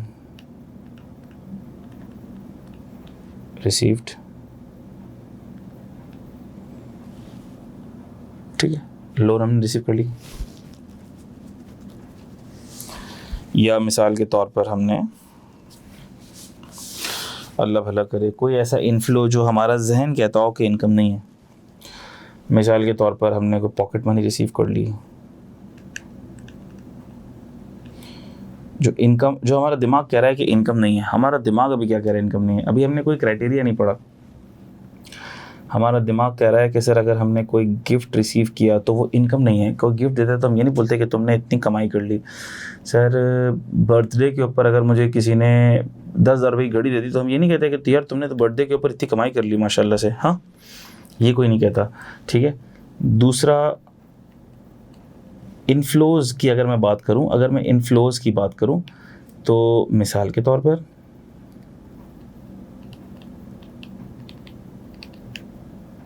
सिक्योरिटी डिपॉजिट। अब लोन की एंट्री अगर आप देखो तो लोन मैं अगर रिसीव करूंगा तो मेरे पास पेबल की एंट्री आ जाएगी, cash bank debit payable credit, income तो है ही नहीं सर। अकाउंटिंग के पर्सपेक्टिव से भी इनकम नहीं है। पॉकेट मनी और गिफ्ट मिल रहा है, हम ये नहीं बोलते मेरी इनकम है, ठीक है। सिक्योरिटी डिपॉजिट, अगर मुझे किसी से सिक्योरिटी डिपॉजिट मिला है, हो सकता है कि मैंने कोई प्रॉपर्टी अपनी रेंट पे दी हो और मुझे किसी ने सिक्योरिटी डिपॉजिट दिया हो, मिलता है सिक्योरिटी डिपॉजिट। मैंने अपनी प्रॉपर्टी किसी को रेंट पर रहने के लिए दे दी तो मैं उससे सिक्योरिटी डिपॉजिट लूँगा। सिक्योरिटी डिपॉजिट की एंट्री भी क्या बनती है, bank debit, liability, long term liability credit. ये सारी रिसीट्स कैपिटल रिसीट्स हैं, ये इनकम नहीं कहलाती हैं, ठीक है। अच्छा, unless specifically taxed under the ordinance. इसकी कुछ एग्जांपल देते हैं। मिसाल के तौर पर, मिसाल ले रहा हूँ मैं, अल्लाह भला कर दे,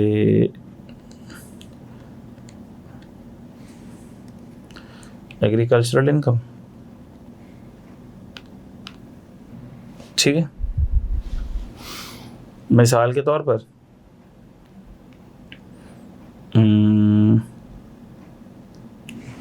ग्रेचुइटी फ्रॉम अप्रूव्ड फंड, मिसाल दे रहा हूँ मैं, बहुत सारी मिसालें आ जाएंगी with the passage of time आपके पास, ठीक है। अब ये एग्जेम्प्ट अंडर द ऑर्डिनेंस तो हम इसको टैक्सेबल नहीं करेंगे, है इनकम लेकिन एग्जेम्प्ट अंडर द ऑर्डिनेंस, सही। अच्छा, इसी तरह से कैपिटल रिसीट इनकम नहीं है unless specifically taxed as deemed income. Example, income तो नहीं है। अच्छा, जो इनकम है उसको लॉ मेकर चाहे तो एग्जेम्प्ट कर सकता है। अच्छा, जब मैं कहता हूँ टैक्स वाला, अच्छा मैं पूरी डिस्कशन में कभी कहूँगा टैक्स वाला टैक्स कर रहा है, टैक्स वाला आपसे रिकवर कर रहा है, तो टैक्स वाले में भी आपको ख्याल रखना है कि मैं किसको क्या रेफर कर रहा हूँ। एक वो तो लॉ मेकर जिसने लॉ बनाया है, और लॉ पास करती है हमारी, मतलब लॉ हमारे नेशनल असेंबली पास करती है, ठीक है। तो law maker is national assembly, ठीक है, यानी कि पार्लियामेंट, बेसिकली पार्लियामेंट की अगर मैं बात करूं, पार्लियामेंट लॉ पास करती है। अच्छा, एफबीआर कौन है, उस लॉ को इन्फोर्स करवाने वाला इदारा, लॉ के हिसाब से टैक्स कलेक्ट करने वाला इदारा। अगर आपने गलत टैक्स दिया है आपसे ठीक टैक्स कलेक्ट करने वाला इदारा, हैंकी पैंकी की है आपको पकड़ने वाला इदारा। लॉ मेकर बनाता है, इन्फोर्स टैक्स वाला करता है, एफबीआर करता है। अब मैं टैक्स वाला अगर कहूँ तो जहाँ लॉ मेकर की बात आएगी तो वो टैक्स वाले से मुराद लॉ मेकर है, और टैक्स वाला कहूँ जहाँ पर एडमिनिस्ट्रेशन की बात आ रही है तो उससे मुराद एफबीआर है, जो कि गवर्नमेंट की मशीनरी है, एक टैक्स एडमिनिस्ट्रेशन की मशीनरी है। अच्छा, तो अब मैं ये बात कह रहा हूँ कि अगर टैक्स वाले ने किसी ऐसी रिसीट को जो इनकम नहीं है ज़बरदस्ती इनकम बनाने की कोशिश की, तो क्या वो बना सकता है? जी, वो लॉ मेकर वो बना सकता है। फॉर एग्जाम्पल,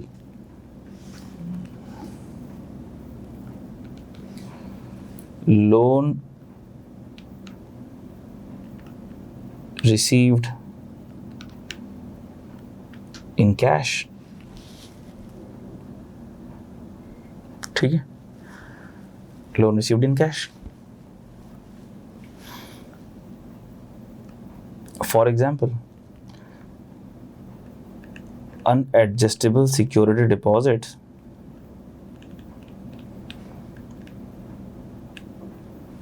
ये इतना मुश्किल लिखने से अभी आप चूंकि security deposit received from tenant. If I can correctly recall section numbers, तो एग्रीकल्चरल इनकम आपके पास शायद सेक्शन 41 में है, देख लेते हैं अभी। ग्रेचुइटी की एग्जेम्पशन आपके पास सेकंड शेड्यूल में है। लोन रिसीव्ड इन कैश ये आपके पास सेक्शन 39 में IFOS में जाता है ये। और security deposit received from tenant ये गालिबन सेक्शन 16 है और ये IFP में जाता है, ये रेंट का पार्ट बनता है, ठीक है। 15-16 है, हम देख भी लेते हैं, करेक्ट कर लेते हैं अगर हमने कुछ इसमें गलत लिखे हैं सेक्शंस तो।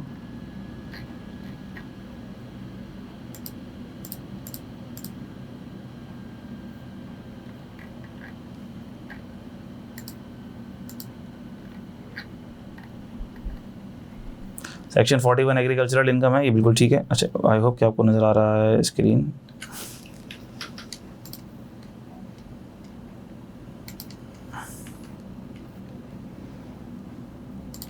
ठीक है, section 41 is agricultural income, 39 is income from other sources, ठीक है, सेकंड शेड्यूल की एग्जेम्पशन। और जो अनएडजस्टेबल सिक्योरिटी डिपॉजिट है 16, तो क्या मैंने 16 लिखा है 15 लिखा है? 16 ही लिखा है, ठीक है। अच्छा, तो ये वो सेक्शंस हैं जो आप वक्त के साथ साथ पढ़ लेंगे, हमारे डिस्कशन में आ जाएंगे। लॉ ने ये बातें की हैं, तो मिसाल के तौर पर अगर लोन कैश में रिसीव हुआ है तो वो कैपिटल रिसीट, लेकिन लॉ ने उसको ज़बरदस्ती इनकम बना दिया, तो इनकम बना दिया, अब हमारे लिए इनकम, ठीक।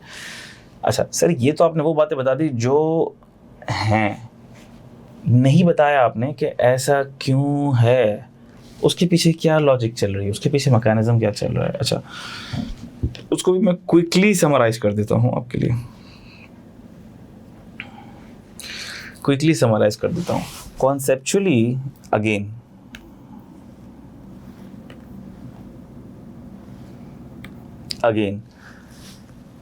लीगल हिस्ट्री से, लीगल फ्रेमवर्क से, प्रेसिडेंट से ये समरी सामने आ रही है जो मैं आपके सामने प्रेजेंट कर रहा हूँ।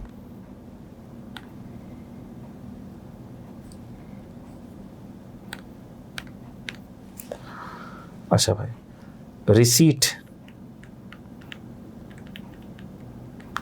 डिवाइड हो सकती है इन दो कैटेगरीज में,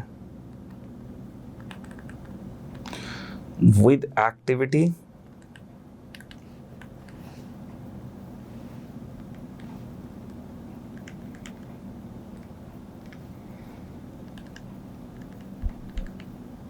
विदाउट एक्टिविटी। विद एक्टिविटी का मतलब कि आपको कोई भी माल रिसीव हो रहा है, लेकिन उसको माल को रिसीव करने के लिए आपने कुछ हरकत की है, और हरकत में अल्लाह पाक ने बरकत डाल दी, खून पसीना बहाया आपने, एफर्ट किया आपने, एक्टिविटी की आपने, और अल्लाह ने उसमें बरकत डाल दी। ऐसी रिसीट भी हो सकती है। अच्छा, ऐसी रिसीट भी हो सकती है कि जिसके लिए आपने कोई खून पसीना नहीं बहाया, आपने कोई हरकत नहीं करी, लेकिन अल्लाह तो करीम साथ है, अल्लाह पाक ने आपको फिर भी माल दे दिया। तो विद एक्टिविटी, विदाउट एक्टिविटी, ठीक है। अच्छा, विद एक्टिविटी के अंदर इनकम जनरेटिंग एक्टिविटी भी हो सकती है और नॉन इनकम जनरेटिंग एक्टिविटी भी हो सकती है। मतलब क्या हुआ सर इसका? इसका मतलब ये हुआ यहाँ पर आपकी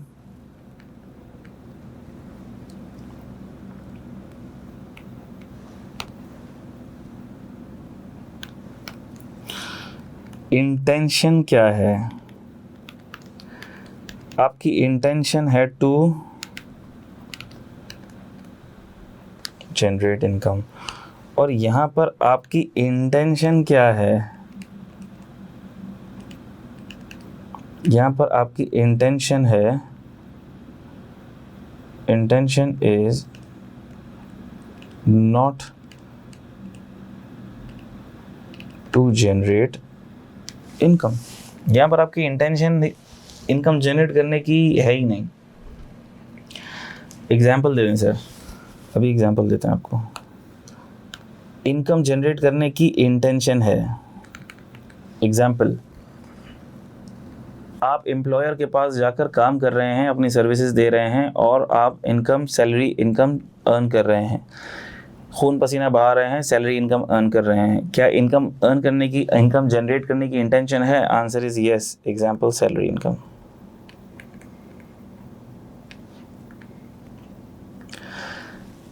सर आप परचेज कर रहे हैं, सेल कर रहे हैं, गुड्स परचेज कर रहे हैं, सेल कर रहे हैं, ट्रेडिंग एक्टिविटी कर रहे हैं, क्या आपकी इंटेंशन टू जनरेट इनकम है? Yes,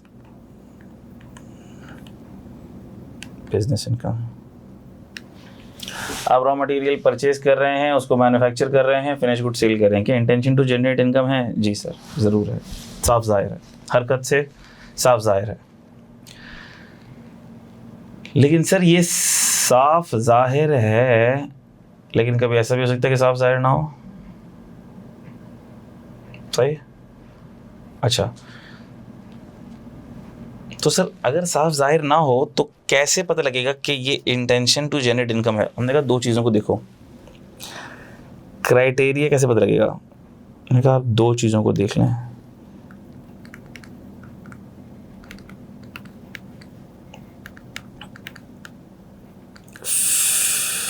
frequency of transaction,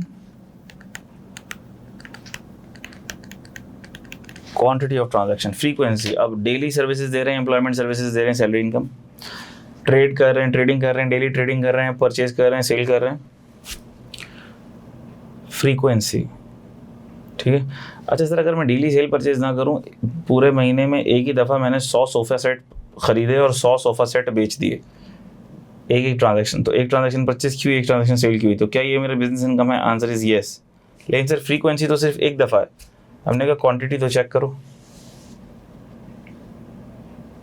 are you getting this? अच्छा, लेकिन ज़रूरी नहीं है कि मेरी इनकम हो to generate income. For example,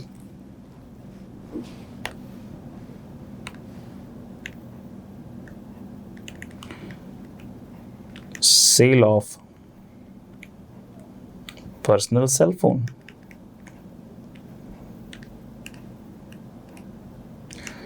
sale of personal car,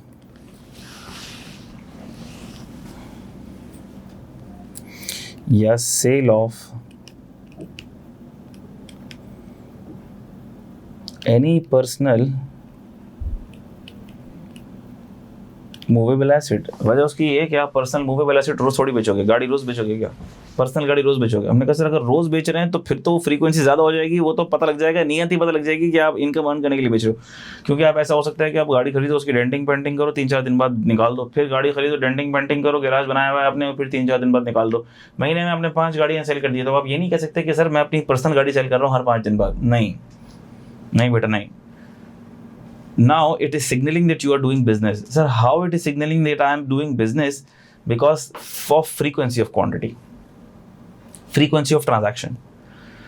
10 गाड़ियाँ खरीद के 10 गाड़ियाँ सेल करो तो क्वांटिटी ऑफ ट्रांजैक्शन, एक एक गाड़ी सेल कर रहे हो लेकिन हर 3 दिन बाद कर रहे हो। सर पर्सनल कार तो 10 सालों में एक दफ़ा सेल की जाती है, क्या ख्याल है?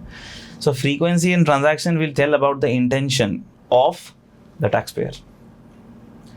पर्सनल सेल फोन 5 साल में एक दफ़ा बेचूंगा मैं, रोज़ थोड़ी बेचूंगा। अच्छा, और ये भी, इसके पीछे इंटेंशन भी इनकम अर्न करने की नहीं होती है, हो भी सकता है हो, लेकिन दिलों के हाल तो अल्लाह जानता है। लेकिन हमारे पास जो बाज़ाहिर क्राइटेरिया है वो क्या है? Frequency and quantity of transaction. Are you getting this?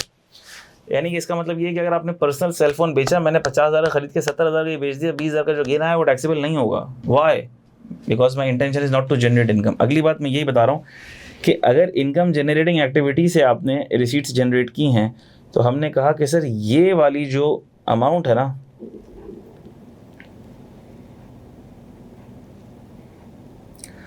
ये होगी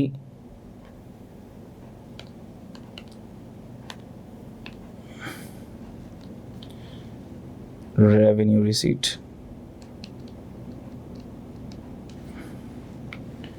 ये क्या है?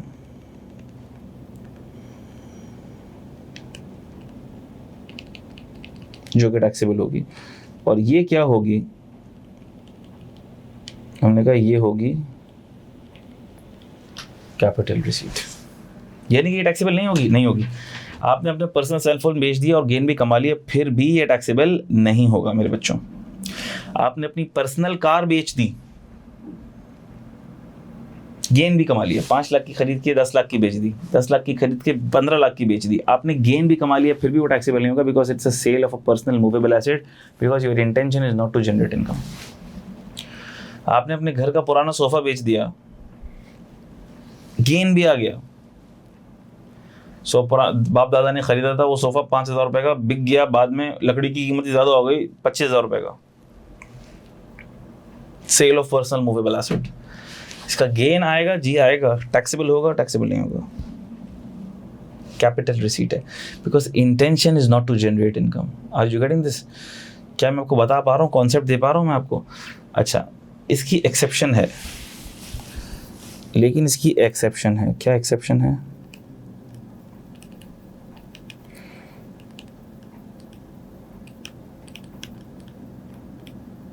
Sale of personal movable asset under section 38 subsection 5। ऐसे पर्सनल मूवेबल एसेट्स हैं जो 38 सबसेक्शन 5 में लॉ मेकर ने स्पेसिफाई कर दिए हैं। यानी कि अगर वो वाले पर्सनल एसेट्स जो सेक्शन 38 सबसेक्शन 5 के अंदर मेंशन्ड हैं, अगर आपने वो बेचे तो फिर माजरत के साथ आपको टैक्स देना पड़ेगा। वो कौन से एसेट्स हैं? अच्छा देखो, वो ये वाले एसेट्स हैं। अगर ये वाले पर्सनल मूवेबल एसेट्स आपने बेचे हैं तो भले वो पर्सनल हो, वो पर्सनल मूवेबल हो, लेकिन फिर आपको टैक्स देना पड़ेगा। लॉ मेकर ने ये स्पेसिफाई कर दिया है। तो जब हम कैपिटल गेन देखेंगे तो ये पढ़ लेंगे, ठीक है? इसका डिस्पोजल कैपिटल गेन में जाता है, ये लॉ मेकर ने स्पेसिफाई किया हुआ है। वापस आ जाओ। अच्छा भाई, ये बात आपको समझ आ गई। ये मैंने एक क्राइटेरिया बता दिया कि विद एक्टिविटी। तो सर ये इसको विद एक्टिविटी में क्यों डाला है आपने इसको विद एक्टिविटी में क्यों डाला है? क्यों भाई? मुझे अगर अपना फ़ोन बेचना है तो क्या मुझे एक्टिविटी नहीं करनी पड़ेगी? मुझे बायर लोकेट करना पड़ेगा, सदर मोबाइल मार्केट जाना पड़ेगा, थोड़ी भाग दौड़ करनी पड़ेगी, मेहनत करनी पड़ेगी, तब जाके मेरा मोबाइल बिकेगा। गाड़ी के लिए मुझे OLX पे ऐड लगाना पड़ेगा, मिसाल के तौर पर 4 शोरूमों के पास जाना पड़ेगा, ख्वारी करनी पड़ेगी भाई। एक्टिविटी तो की है मैंने, लेकिन मेरी इंटेंशन टू जनरेट इनकम नहीं थी। मेरे पर्सनल एसेट मुझे बेचना था। हो सकता है मुझे पैसों की ज़रूरत हो, इनकम जनरेट करने की ज़रूरत नहीं थी मुझे कि इससे इनकम जनरेट हो जाए, पैसे खुले हो जाए, पैसों की ज़रूरत पड़ गई, या गाड़ी चेंज करनी है। Are you getting this? अच्छा, ये बात हो गई। तो रिसीट में विद एक्टिविटी में इनकम जनरेटिंग एक्टिविटी भी हो सकती है, नॉन इनकम जनरेटिंग एक्टिविटी भी हो सकती है। नॉन इनकम जनरेटिंग एक्टिविटी से अगर आपने इनकम जनरेटिंग एक्टिविटी से आपने अगर रिसीट्स ड्राइव की हैं तो वो रेवेन्यू रिसीट है, वो इनकम है। और अगर नॉन इनकम जनरेटिंग एक्टिविटी से आपने रिसीट्स ड्राइव की हैं तो वो कैपिटल रिसीट है, जो कि इनकम नहीं होती। अच्छा, फिर आपके पास आता है विदाउट एक्टिविटी। तो विदाउट एक्टिविटी को मैं थोड़ा सा नीचे लेकर आ रहा हूँ ताकि ये हौच पौच ना हो जाए।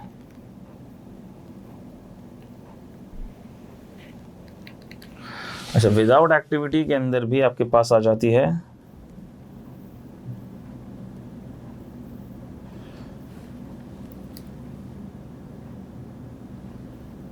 On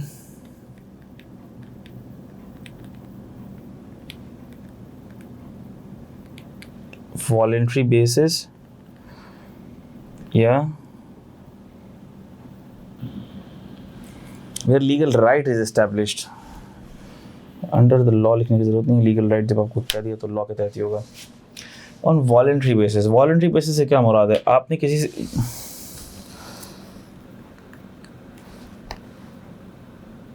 example, pocket money received from parents, gifts received on birthday party,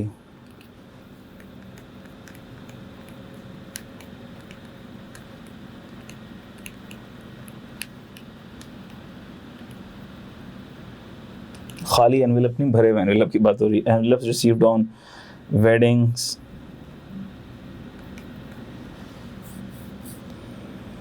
ठीक है।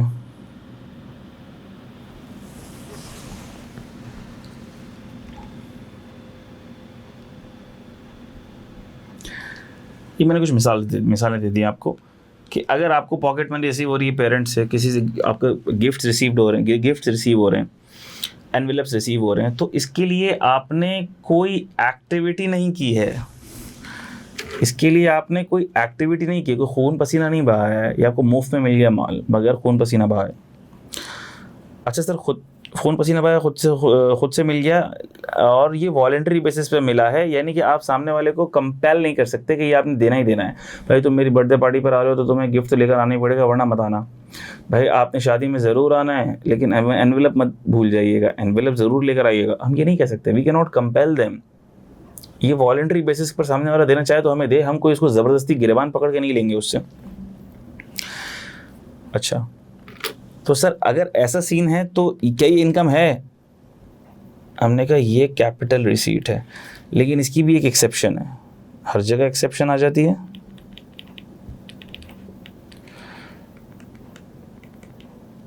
Gifts received from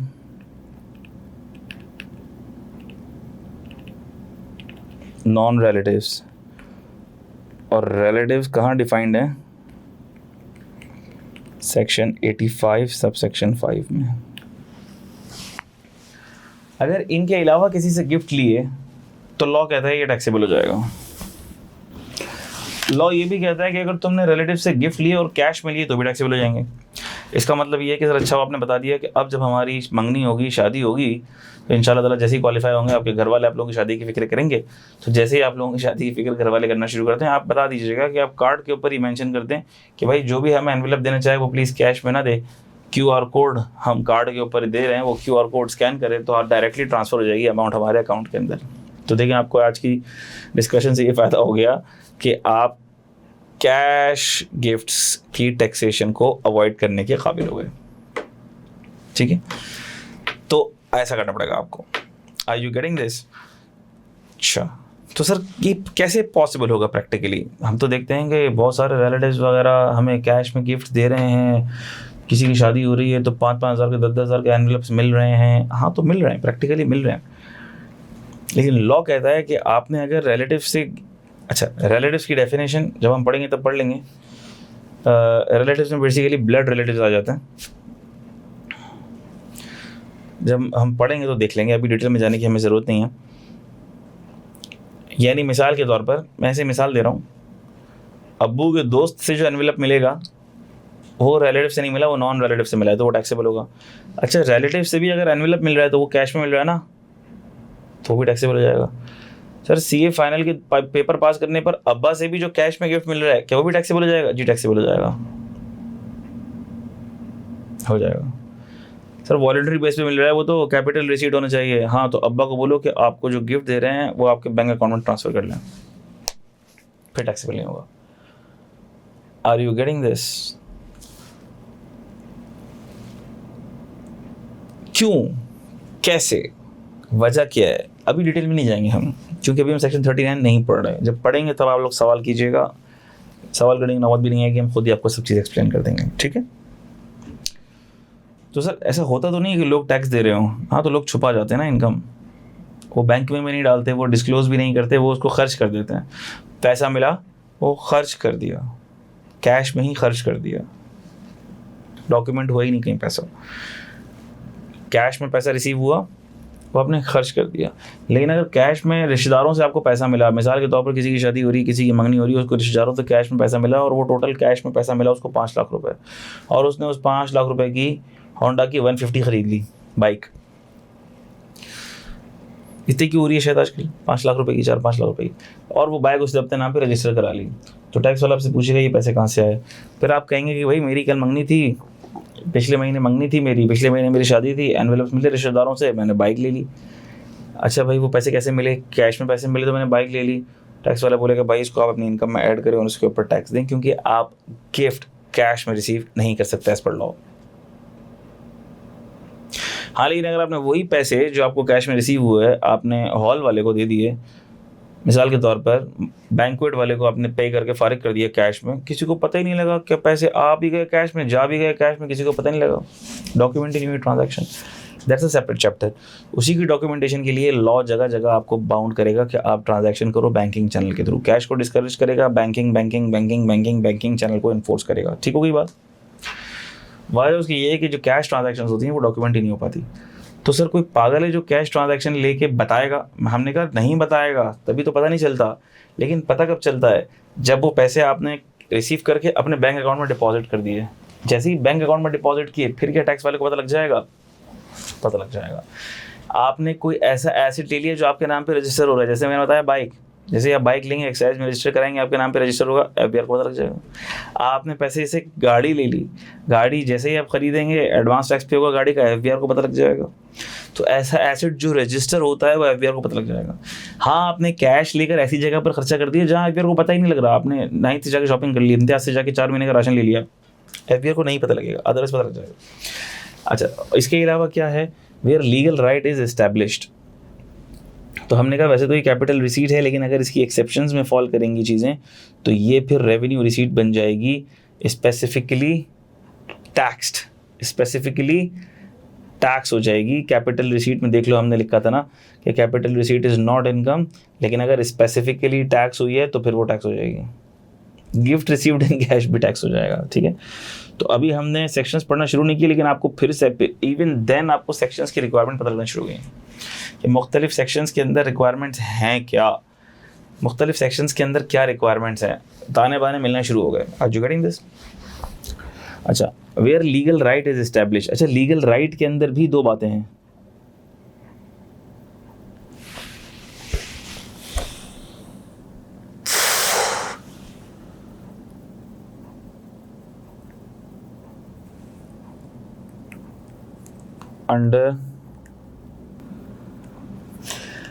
under publicly announced schemes, for example,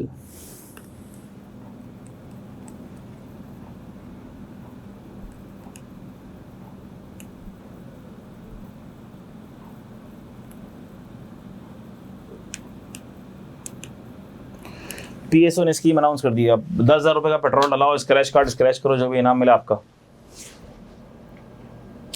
आपने 10,000 का पेट्रोल डलाया गाड़ी के अंदर, स्क्रैच कार्ड स्क्रैच किया, बाइक निकल आई।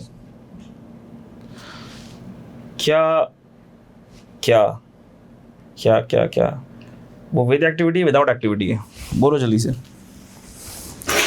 क्या वो विद एक्टिविटी है विदाउट एक्टिविटी है? हमने कहा विदाउट एक्टिविटी है, हमने तो कोई एक्टिविटी नहीं करी इसके लिए, बैठे बैठे पेट्रोल भरा रहे थे, खुद ही आया बोला कार्ड स्क्रैच करो, इनाम निकल आया। तो हमने कहा विदाउट एक्टिविटी है। अच्छा, विदाउट एक्टिविटी है, वॉलेंट्री है। सर अब तो लीगल राइट इस्टेब्लिश हो गया है। अब तो क्या इस्टेब्लिश हो गया है? लीगल राइट इस्टेब्लिश हो गया है, क्योंकि पब्लिकली अनाउंस स्कीम थी, बाइक निकल आई है। तो ये क्या है? ये जहाँ लीगल राइट आपका इस्टेब्लिश हो जाएगा ना, और पब्लिकली अनाउंस स्कीम है, लीगल राइट इस्टेब्लिश हो गया है, तो ये आपकी बन जाएगी रेवेन्यू रिसीट। अब आपको जो भी इनाम मिलेगा उसके ऊपर आपको टैक्स देना पड़ेगा। बाइक मिलेगी, लेकिन वो आपको बाइक लेने से पहले बोलेंगे भैया इस पर टैक्स दे दो 20% का। ठीक है, प्राइस बॉन्ड,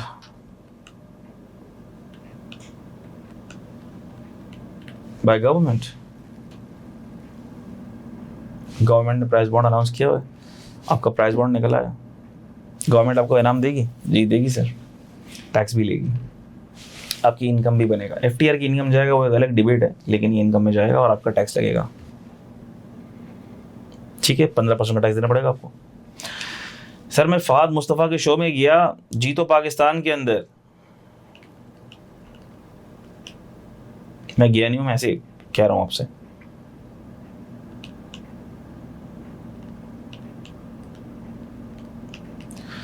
जी तो पाकिस्तान में एक बेसुरा सा गाना गाया और फहद मुस्तफ़ा ने बाइक गिफ्ट कर दी,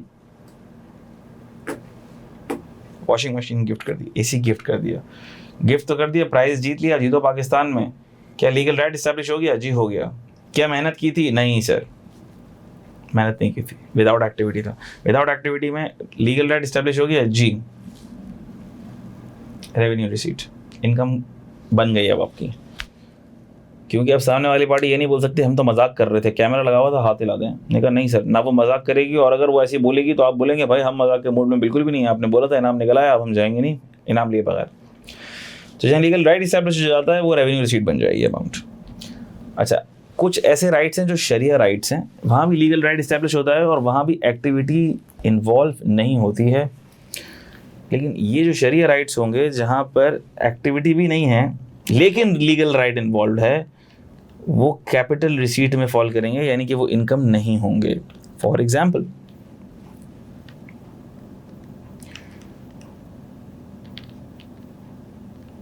इनहेरिटेंस अमाउंट, फॉर एग्जाम्पल हक महर, ये ऐसे राइट्स हैं जो लीगल राइट्स हैं, इसके लिए there is no effort involve. किसी के अगर अल्लाह ना अगर पेरेंट्स का इंतकाल होता है तो उसकी इनहेरिटेंस उसको मिल जाएगी, ठीक है। Are you getting this? शरिया राइट नॉट टैक्सेबल। हक महर, निकाह के ऊपर हक महर मिल रहा है, ठीक है, not taxable. Are you getting this? तो रेवेन्यू रिसीट और कैपिटल रिसीट के ताने बाने जोड़ दिए मैंने। पहले हमें नहीं पता था रेवेन्यू रिसीट क्या है, कैपिटल रिसीट क्या है। इतना पता था रेवेन्यू रिसीट इनकम है, लॉ मेकर चाहे तो बोले एग्जेम्प्ट है, टैक्स नहीं देना होगा। कैपिटल रिसीट इनकम नहीं है, लॉ मेकर चाहे बोले टैक्स देना पड़ेगा। अब हमने लीगल फ्रेमवर्क से, पास्ट प्रेसिडेंट्स से ड्राइव कर लिया कि बात है क्या।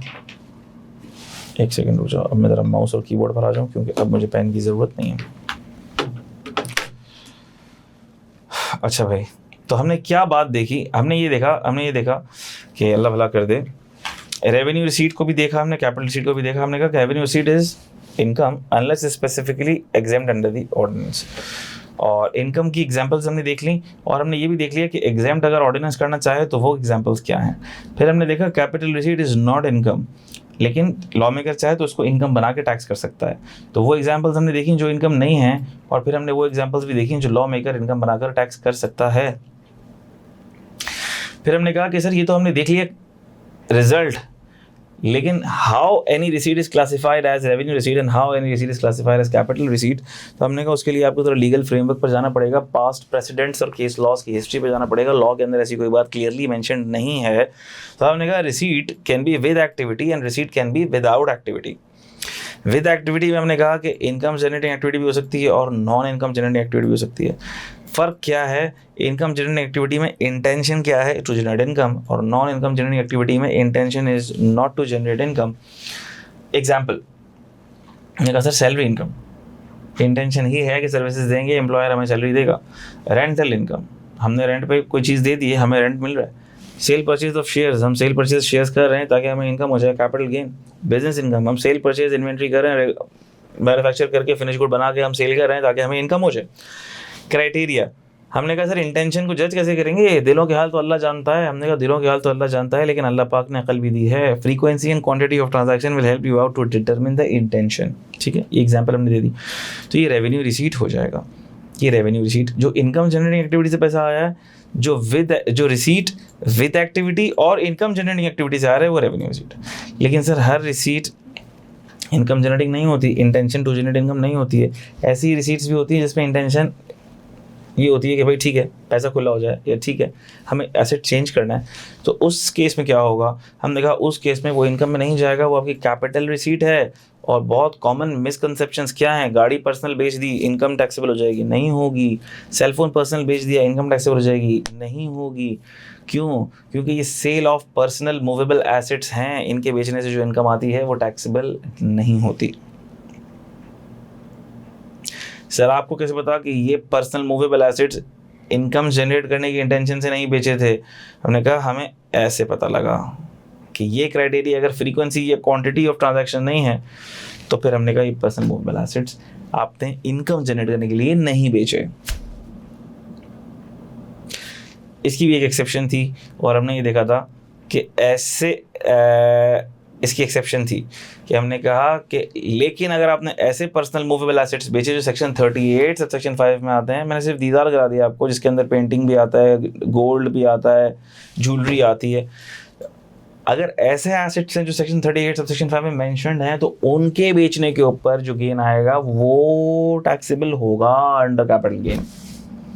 ये भी पर्सनल मूवेबल एसेट्स हैं, जी हैं, जिस तरह गाड़ी है, जिस तरह फ़ोन है, उसी तरह ज्वेलरी है, उसी तरह पेंटिंग है, लेकिन ये मखलूक अलग कर दी है, लॉ ने अलग कर दी है। हमने अलग नहीं करी, किसने अलग कर दी है?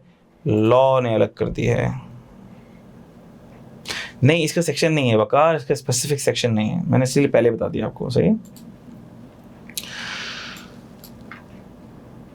इसका सेक्शन नहीं है, but this concept is derived from the legal framework, from past case laws, precedents and history, ठीक है? विदाउट एक्टिविटी, विदाउट, फिर और हमने ये भी कहा कि भाई सर फिर कुछ पैसे मिल सकते हैं हराम खोरी से, मेरा मतलब है कि बगैर कोई खून पसीना बहाए, बगैर कोई एक्टिविटी किए। हमने कहा कैसे सर? मैं कहा आपने बर्थडे पार्टी अरेंज करी, आप सामने वाले को फोर्स नहीं कर सकते कि आप पैसे दो। देखो ये जितने भी केसेस हैं ना, यहाँ पर आप फोर्स करोगे सामने वाले की ऑब्लिगेटिंग इवेंट बन जाएगा कि आपको पैसे दे, लेकिन विदाउट एक्टिविटी में you can not force logically, जैसे कि pocket money received, gift received. लेकिन हमने इसकी भी कुछ एक्सेप्शंस पढ़ी, लॉ में लिखी हुई हैं, आगे जब सेक्शंस आएंगे तो हम देखेंगे कि अगर तो गिफ्ट्स आपने नॉन रिलेटिव से रिसीव कर लिया या रिलेटिव से रिसीव किया लेकिन इन कैश रिसीव कर लिया तो ये इनकम बन जाएगी। अच्छा, फिर हमने क्या देखा? फिर हमने देखा कि सर ऐसे भी केस हो सकते हैं कि आपको खून पसीना बहाए बगैर माल मिल गया है, लेकिन यहाँ पे आपका लीगल राइट इस्टेब्लिश हो गया है, yes you can compel the counter party to pay you the amount. तो हमने कहा फिर ये देख लो कि क्या ये अंडर पब्लिकली अनाउंस स्कीम है, अगर ऐसा है तो फिर ये तुम्हारी रेवेन्यू रिसीट बन जाएगी, जैसे स्कीम अनाउंस बाय PSO और वगैरह वगैरह, मैंने आपको एग्जांपल्स दी। लेकिन अगर तो ये है अंडर शरिया राइट, तो शरिया राइट से जो आपको पैसे मिलेंगे वो आपको मिले तो बैठे बैठे हैं, एक्टिविटी भी करनी नहीं पड़ी, लेकिन वो होंगे कैपिटल रिसीट। ख़त्म हुई कहानी। तो मेरे बच्चों, क्या आप लोग मुझे कंफर्म कर सकते हैं कि अभी तक जितनी बातें हुई हैं क्या आपके दिमाग में बैठ गई हैं, ताकि हम आगे बढ़ें?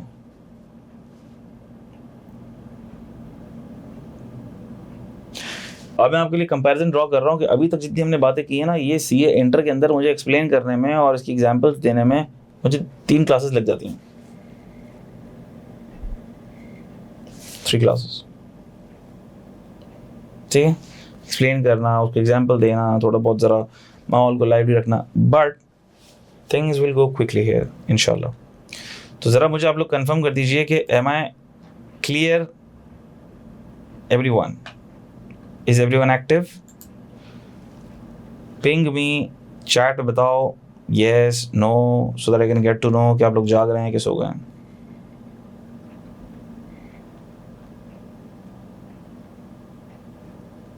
Everyone, please.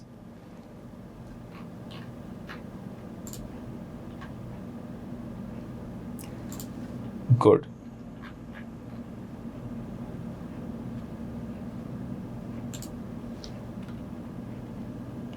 मैं ये डॉक्यूमेंट आपसे शेयर कर लूँगा, पोर्टल पर रखा हुआ होगा, ये टेंशन नहीं लो आप। ये डॉक्यूमेंट मैं पोर्टल पर रख दूंगा भाई, ठीक है? बल्कि मैं आज भी शेयर कर दूंगा और जब जैसे जैसे इसमें अमेंडमेंट होती जाएगी मैं शेयर करता रहूँगा, आप टेंशन ना लो। अच्छा भाई, तो ये बात हो गई, मैंने बेसिक कंसेप्ट आपको दे दिया। अब हैविंग सेड दैट, इस बेसिक कॉन्सेप्ट के बाद अब हम अपनी ज़िंदगी में आगे बढ़ते हैं। अच्छा भाई, अब सर इनकम क्या है हमें पता लग गया, इनकम किसे कहते हैं हमें पता लग गया। अगर किसी चीज़ को हम इनकम कहते हैं,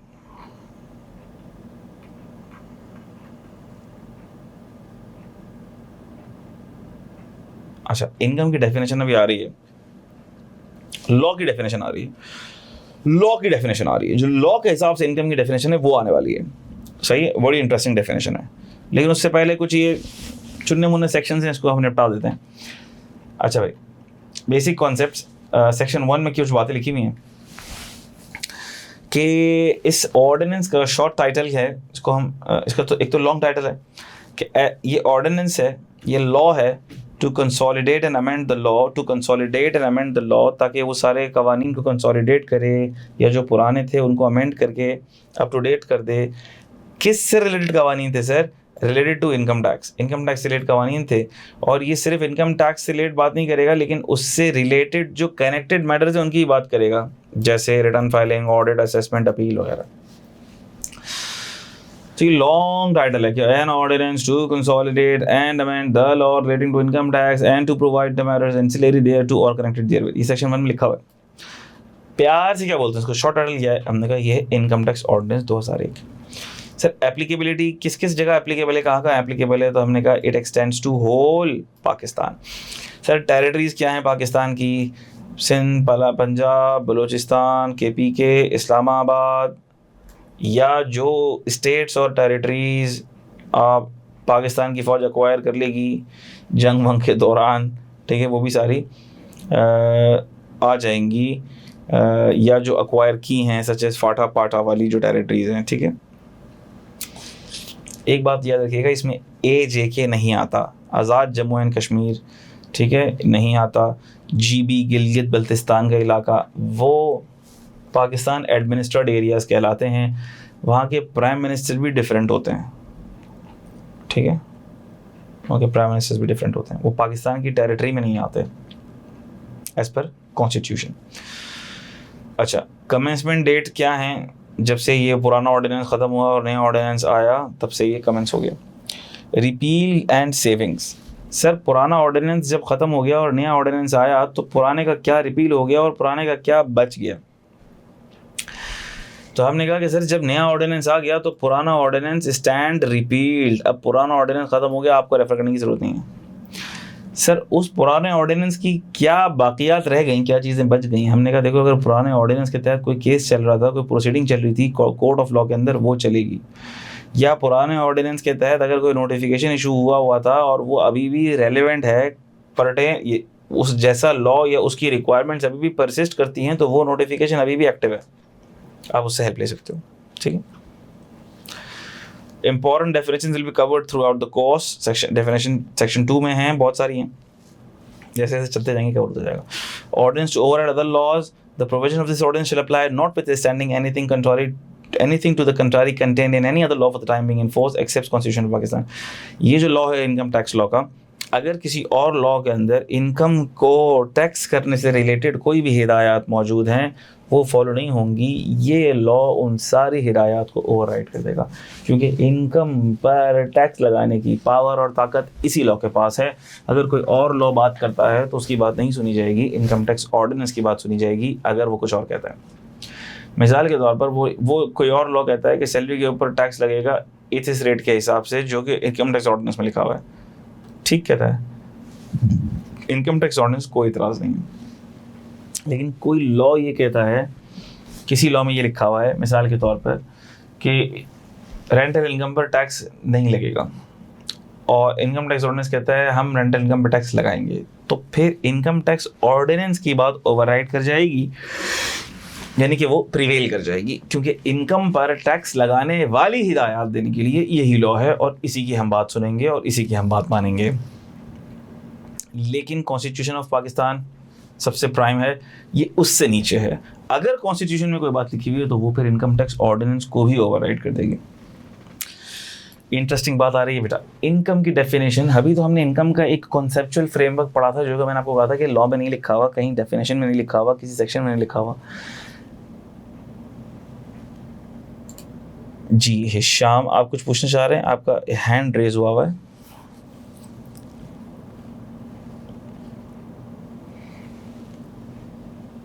या गलती से बटन प्रेस हो गया? आप लोग डायरेक्ट मैसेज कर दिया करें हैंड रेज करने वाली।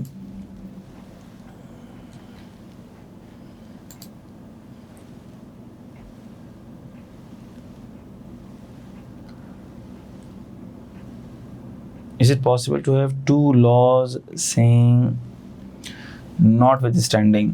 अच्छा, हो भी सकता है, हो भी सकता है, लेकिन हम ये देखेंगे कि प्राइमरी लॉ जो उस चीज़ को गवर्न कर रहा है वो कौन सा है। जैसे इनकम की टैक्सेशन को जो प्राइमरी लॉ गवर्न कर रहा है ना वो इनकम टैक्स ऑर्डिनेंस है, तो हम उसकी बात सुनेंगे।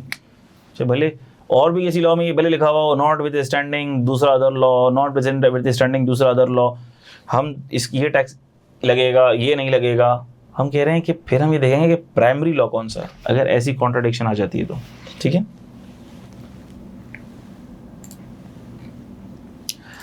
अच्छा इनकम की हम बात करते हैं। अच्छा गौर से सुनिएगा मेरे बच्चों, गौर से सुनिएगा, वेरी इंटरेस्टिंग थिंग, बहुत इंटरेस्टिंग है। अभी हमने इनकम की ही बातें करी सारी, देखो की नहीं की, वापस से आ जाओ देखते हैं। ये सारी बातें इनकम की ही है ना, किसकी बातें हैं, ये सारी इनकम की ही बातें हैं, ये सारी इनकम की ही हमने बातें की हैं। लेकिन अब आ गई इनकम की definition as per section 2 subsection 29।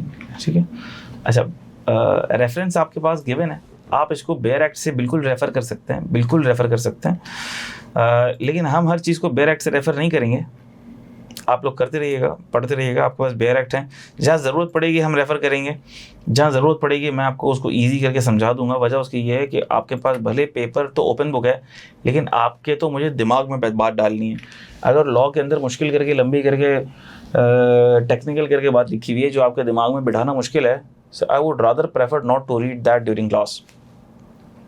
I would prefer to make it simplified for your understanding, ताकि आपके दिमाग में घुस जाए, क्योंकि असल में आपने पेपर को अटेम्प्ट करना है, ना कि लॉ का इंटरप्रीटर बनना है, ना कि पेपर के अंदर लॉ को इंटरप्रीट करने का कोई इम्तिहान है। पेपर के अंदर तो पेपर को सॉल्व करने का इम्तिहान है। अगर आपको आसानी से कोई चीज़ समझ आती है तो आप सॉल्व कर लो।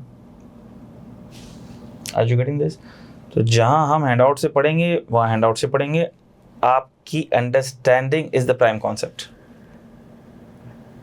ऑर्डिनेंस आपके पास है, रेफर कर लो, पढ़ लो। हाँ, लेकिन उसके अंदर बहुत सारी चीज़ें होती हैं, not with standing this, provided this, rate उधर लिखा है, डिटेल्स रूल्स में लिखी हुई हैं। तो आप क्या होते हो, घन चक्कर बन जाते हो, इधर जाओ उधर जाओ उधर जाओ उधर जाओ। हैंड आउट के अंदर समराइज करके सब एक जगह लिख दिए, क्योंकि वैसे ही एग्जाम में आपको ऑर्डिनेंस खोल के सबको सर्च थोड़ी करना है, इतना टाइम थोड़ी है। रेट देखना कैसे है, कहाँ क्या देखना है, हम बता देंगे आपको। हम इतना रेफर कर रहे होंगे, इतना ज़रूर रेफर कर रहे होंगे हम ऑर्डिनेंस को कि ये सब चीज़ें आपको आ जाएंगी। ठीक है, जैसे सेक्शन 2 सबसेक्शन 29, अब मैंने लिख दिया सेक्शन 2 सबसेक्शन 29, ये रही इनकम की डेफिनेशन। ठीक है, नज़र आ गई आपको, ये रही इनकम की डेफिनेशन। अब मैं इसकी इनकम की डेफिनेशन को मिसाल ले रहा हूँ, इसको यहाँ से पढ़ के मुझे इतना मज़ा भी नहीं आएगा। Income includes any amount chargeable to tax under this ordinance, any amount subject to collection और reduction of tax under section 148(4) and any amount treated as income under any provision of this ordinance and any loss of income. अब मैंने इसी को थोड़ा सा आसान करके आपके लिख दिया यहाँ पे,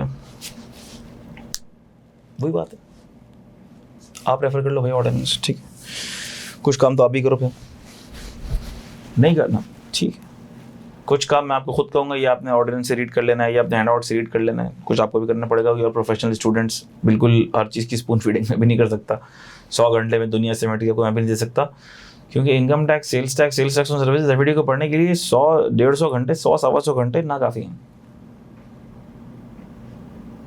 इतनी डेप्थ है।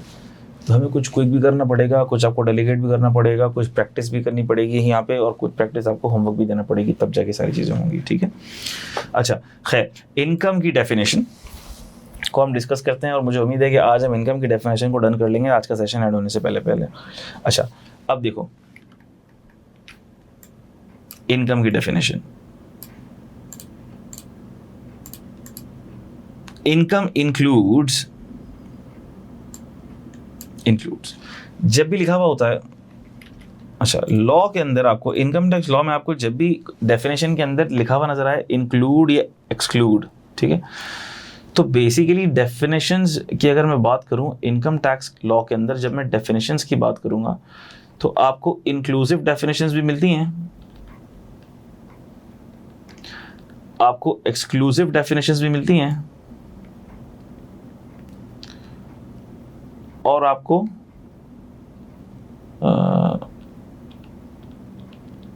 हाइब्रिड डेफिनेशंस भी मिलती हैं। हाँ चला गया, जिसके अंदर इंक्लूड्स भी लिखा हुआ होगा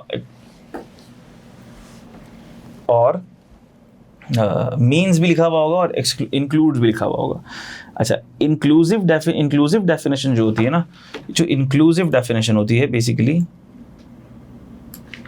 वो स्टार्ट होती है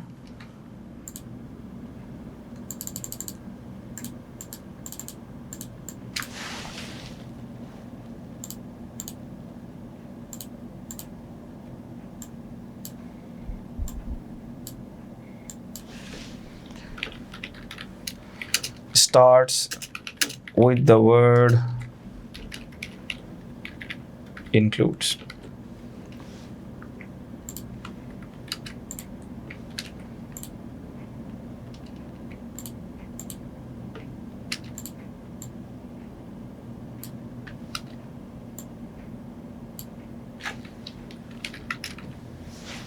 Means.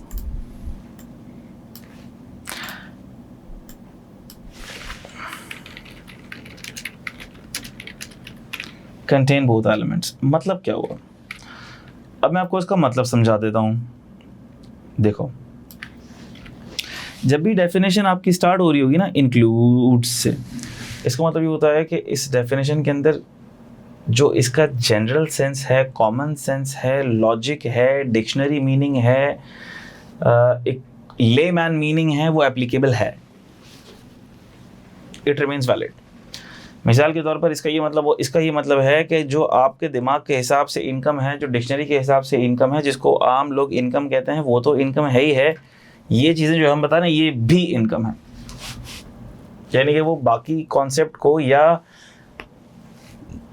Other than law concept को वो निगेट नहीं कर रहा, लेकिन वो इसको ऐड अप कर रहा है कि ये तो हम बता ही रहे हैं ये भी इनकम है, इसको तुम नॉन इनकम आइटम मत समझ लेना, ये तो हम बता रहे हैं तो इनकम है ही है। जबकि कोई डेफिनेशन अगर तो शुरू होती है ना मीन्स, उसका मतलब ये होता है कि हम जो बता रहे हैं ना वही मीनिंग आपने लेना है, बाकी जो डिक्शनरी बता रही है ना उस मीनिंग के ऊपर अपने दिमाग नहीं देना। हम बता रहे हैं, मिसाल ले रहा हूँ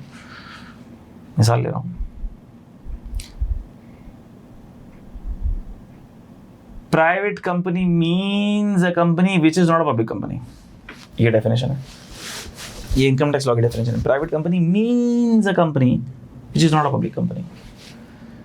प्राइवेट कंपनी वो है जो पब्लिक कंपनी नहीं है। इसका मतलब प्राइवेट कंपनी का मतलब आपने कंपनी लॉ से नहीं लेना, हम बता रहे हैं प्राइवेट कंपनी का ये मतलब है तो यही है। Are you getting this? और हाइब्रिड में दोनों एलिमेंट्स आते हैं, डेफिनेशन आएंगे, हम मैं आपको दिखाऊंगा, ठीक है। अच्छा भाई अब आ जाओ इधर। अच्छा, इसका मतलब इंक्लूड्स आ गया ना, इनकम इंक्लूड से क्या मुराद है? इनकम में आपके जो दिमाग में कॉन्सेप्ट है वो तो है ही है, प्लस ये चीजें भी इनकम है। यानी आपके जो दिमाग में कॉन्सेप्ट है कौन सा वाला, रेवेन्यू रिसीट वाला, वो तो इनकम है ही है ऊपर। With activity without activity income generate जो मैंने अभी दूसरा बताया वो तो है ही है। Derive from case laws, past precedents, dictionary meaning वो तो है ही है, उसको इनकम बोलेंगे ही बोलेंगे। ये भी इनकम है। क्या इनकम है? Any amount chargeable to tax under the ordinance, इस ऑर्डिनेंस के तहत कोई भी अमाउंट जो चार्जेबल टू टैक्स और इस पर टैक्स लग रहा है वो तो इनकम है ही, वो ही रेवेन्यू रिसीट वाला कॉन्सेप्ट। अच्छा, any amount subject to collection और deduction of tax under FTR। अच्छा भाई, इसका कॉन्सेप्ट मुझे आपको देना पड़ेगा थोड़ा सा। ऐसी अमाउंट जो जिस पर टैक्स कलेक्ट या डिडक्ट हो रहा है अंडर FTR, उसके लिए FTR का कॉन्सेप्ट हमारे पास जल्द आ जाएगा। बस मैं आपको आसानी के लिए सिर्फ और सिर्फ थोड़ा सा इसका एक फ्लेवर देने के लिए मैं आपको बता दूं, मिसाल ले रहा हूं मैं आपको। मिसाल के तौर पर अभी जो हम इनकम जिस चीज़ को कहते हैं, मैं अभी एग्जांपल लेता हूं बिजनेस इनकम की। Why I am taking the example of business income.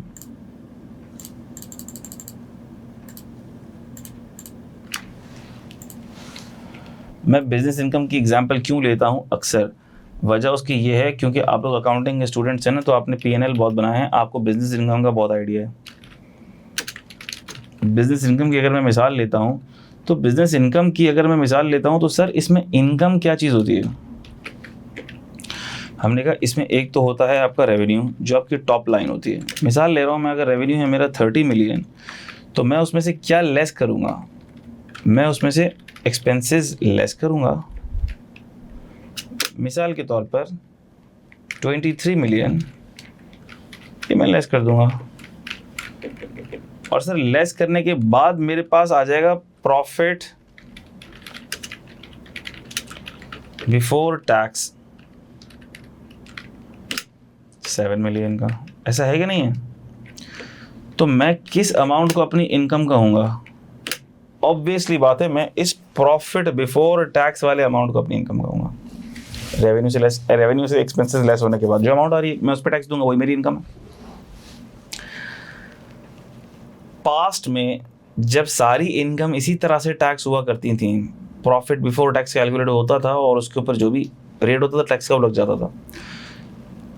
तो होता क्या था, बैक इन 1991 जब ये FTR का कॉन्सेप्ट आया, मैं भी इतना पुराना नहीं हूँ लेकिन लॉ की हिस्ट्री यही है।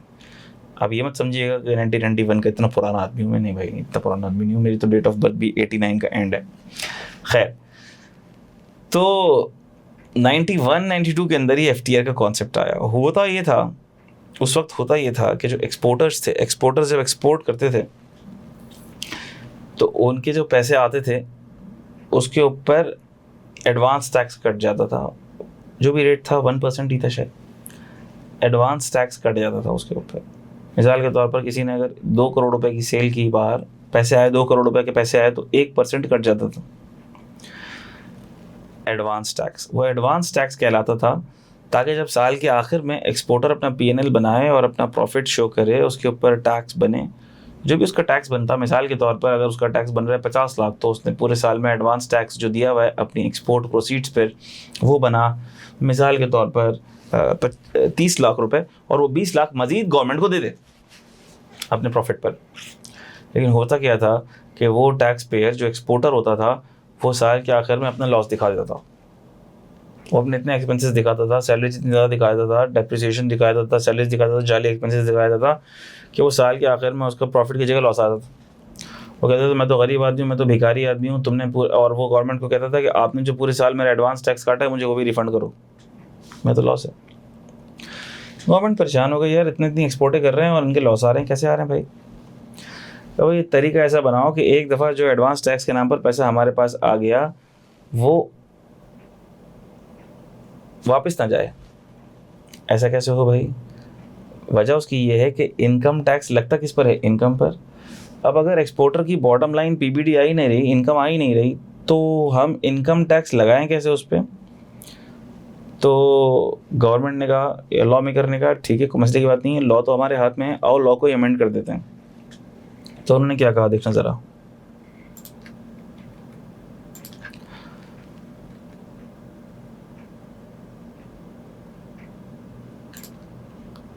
उन्होंने कहा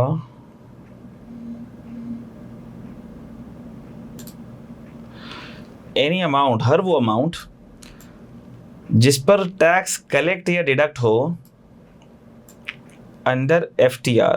उसने कहा हम एक्सपोर्ट को कर देते हैं FTR, और FTR के तहत अब किसी भी अमाउंट पर जिस पर टैक्स कलेक्ट होगा वो इनकम बन गई।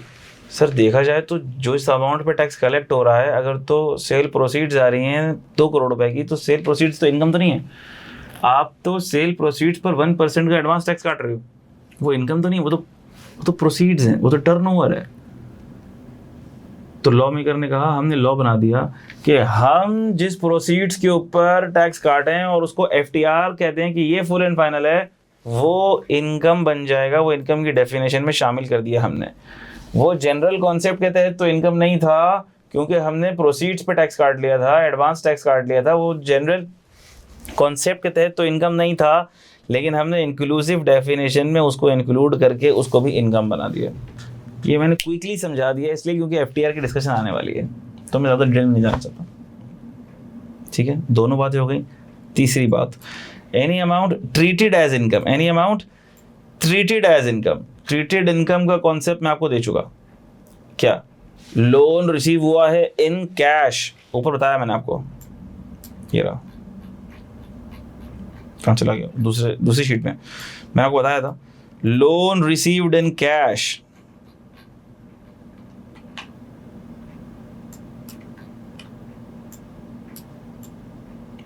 will be treated as income under section 39.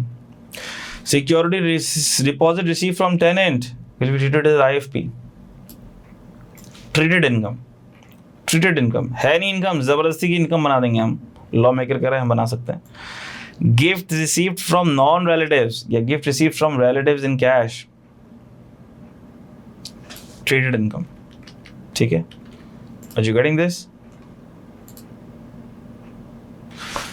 जी बस 2 मिनट बाकी हैं, आखिरी बात करूंगा और मैं नमाज पढ़ने के लिए मैं भाग जाऊंगा सेशन क्लोज करके। एक बात रह गई है, लास्ट बात,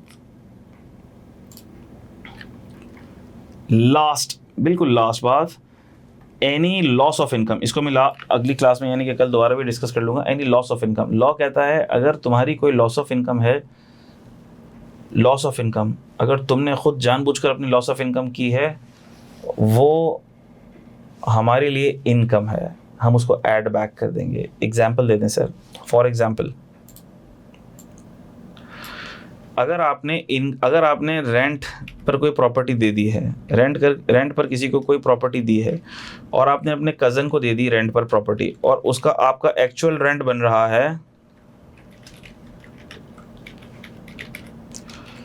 मिसाल ले रहा हूँ मैं, एक्चुअल रेंट आपने उसको दे दी, आपका कज़न मजबूर था, आपने उसको दे दी 50,000 रुपये पर मंथ पर, आपने उसको अपना फ्लैट रेंट आउट कर दिया, तो 50,000 रुपये के हिसाब से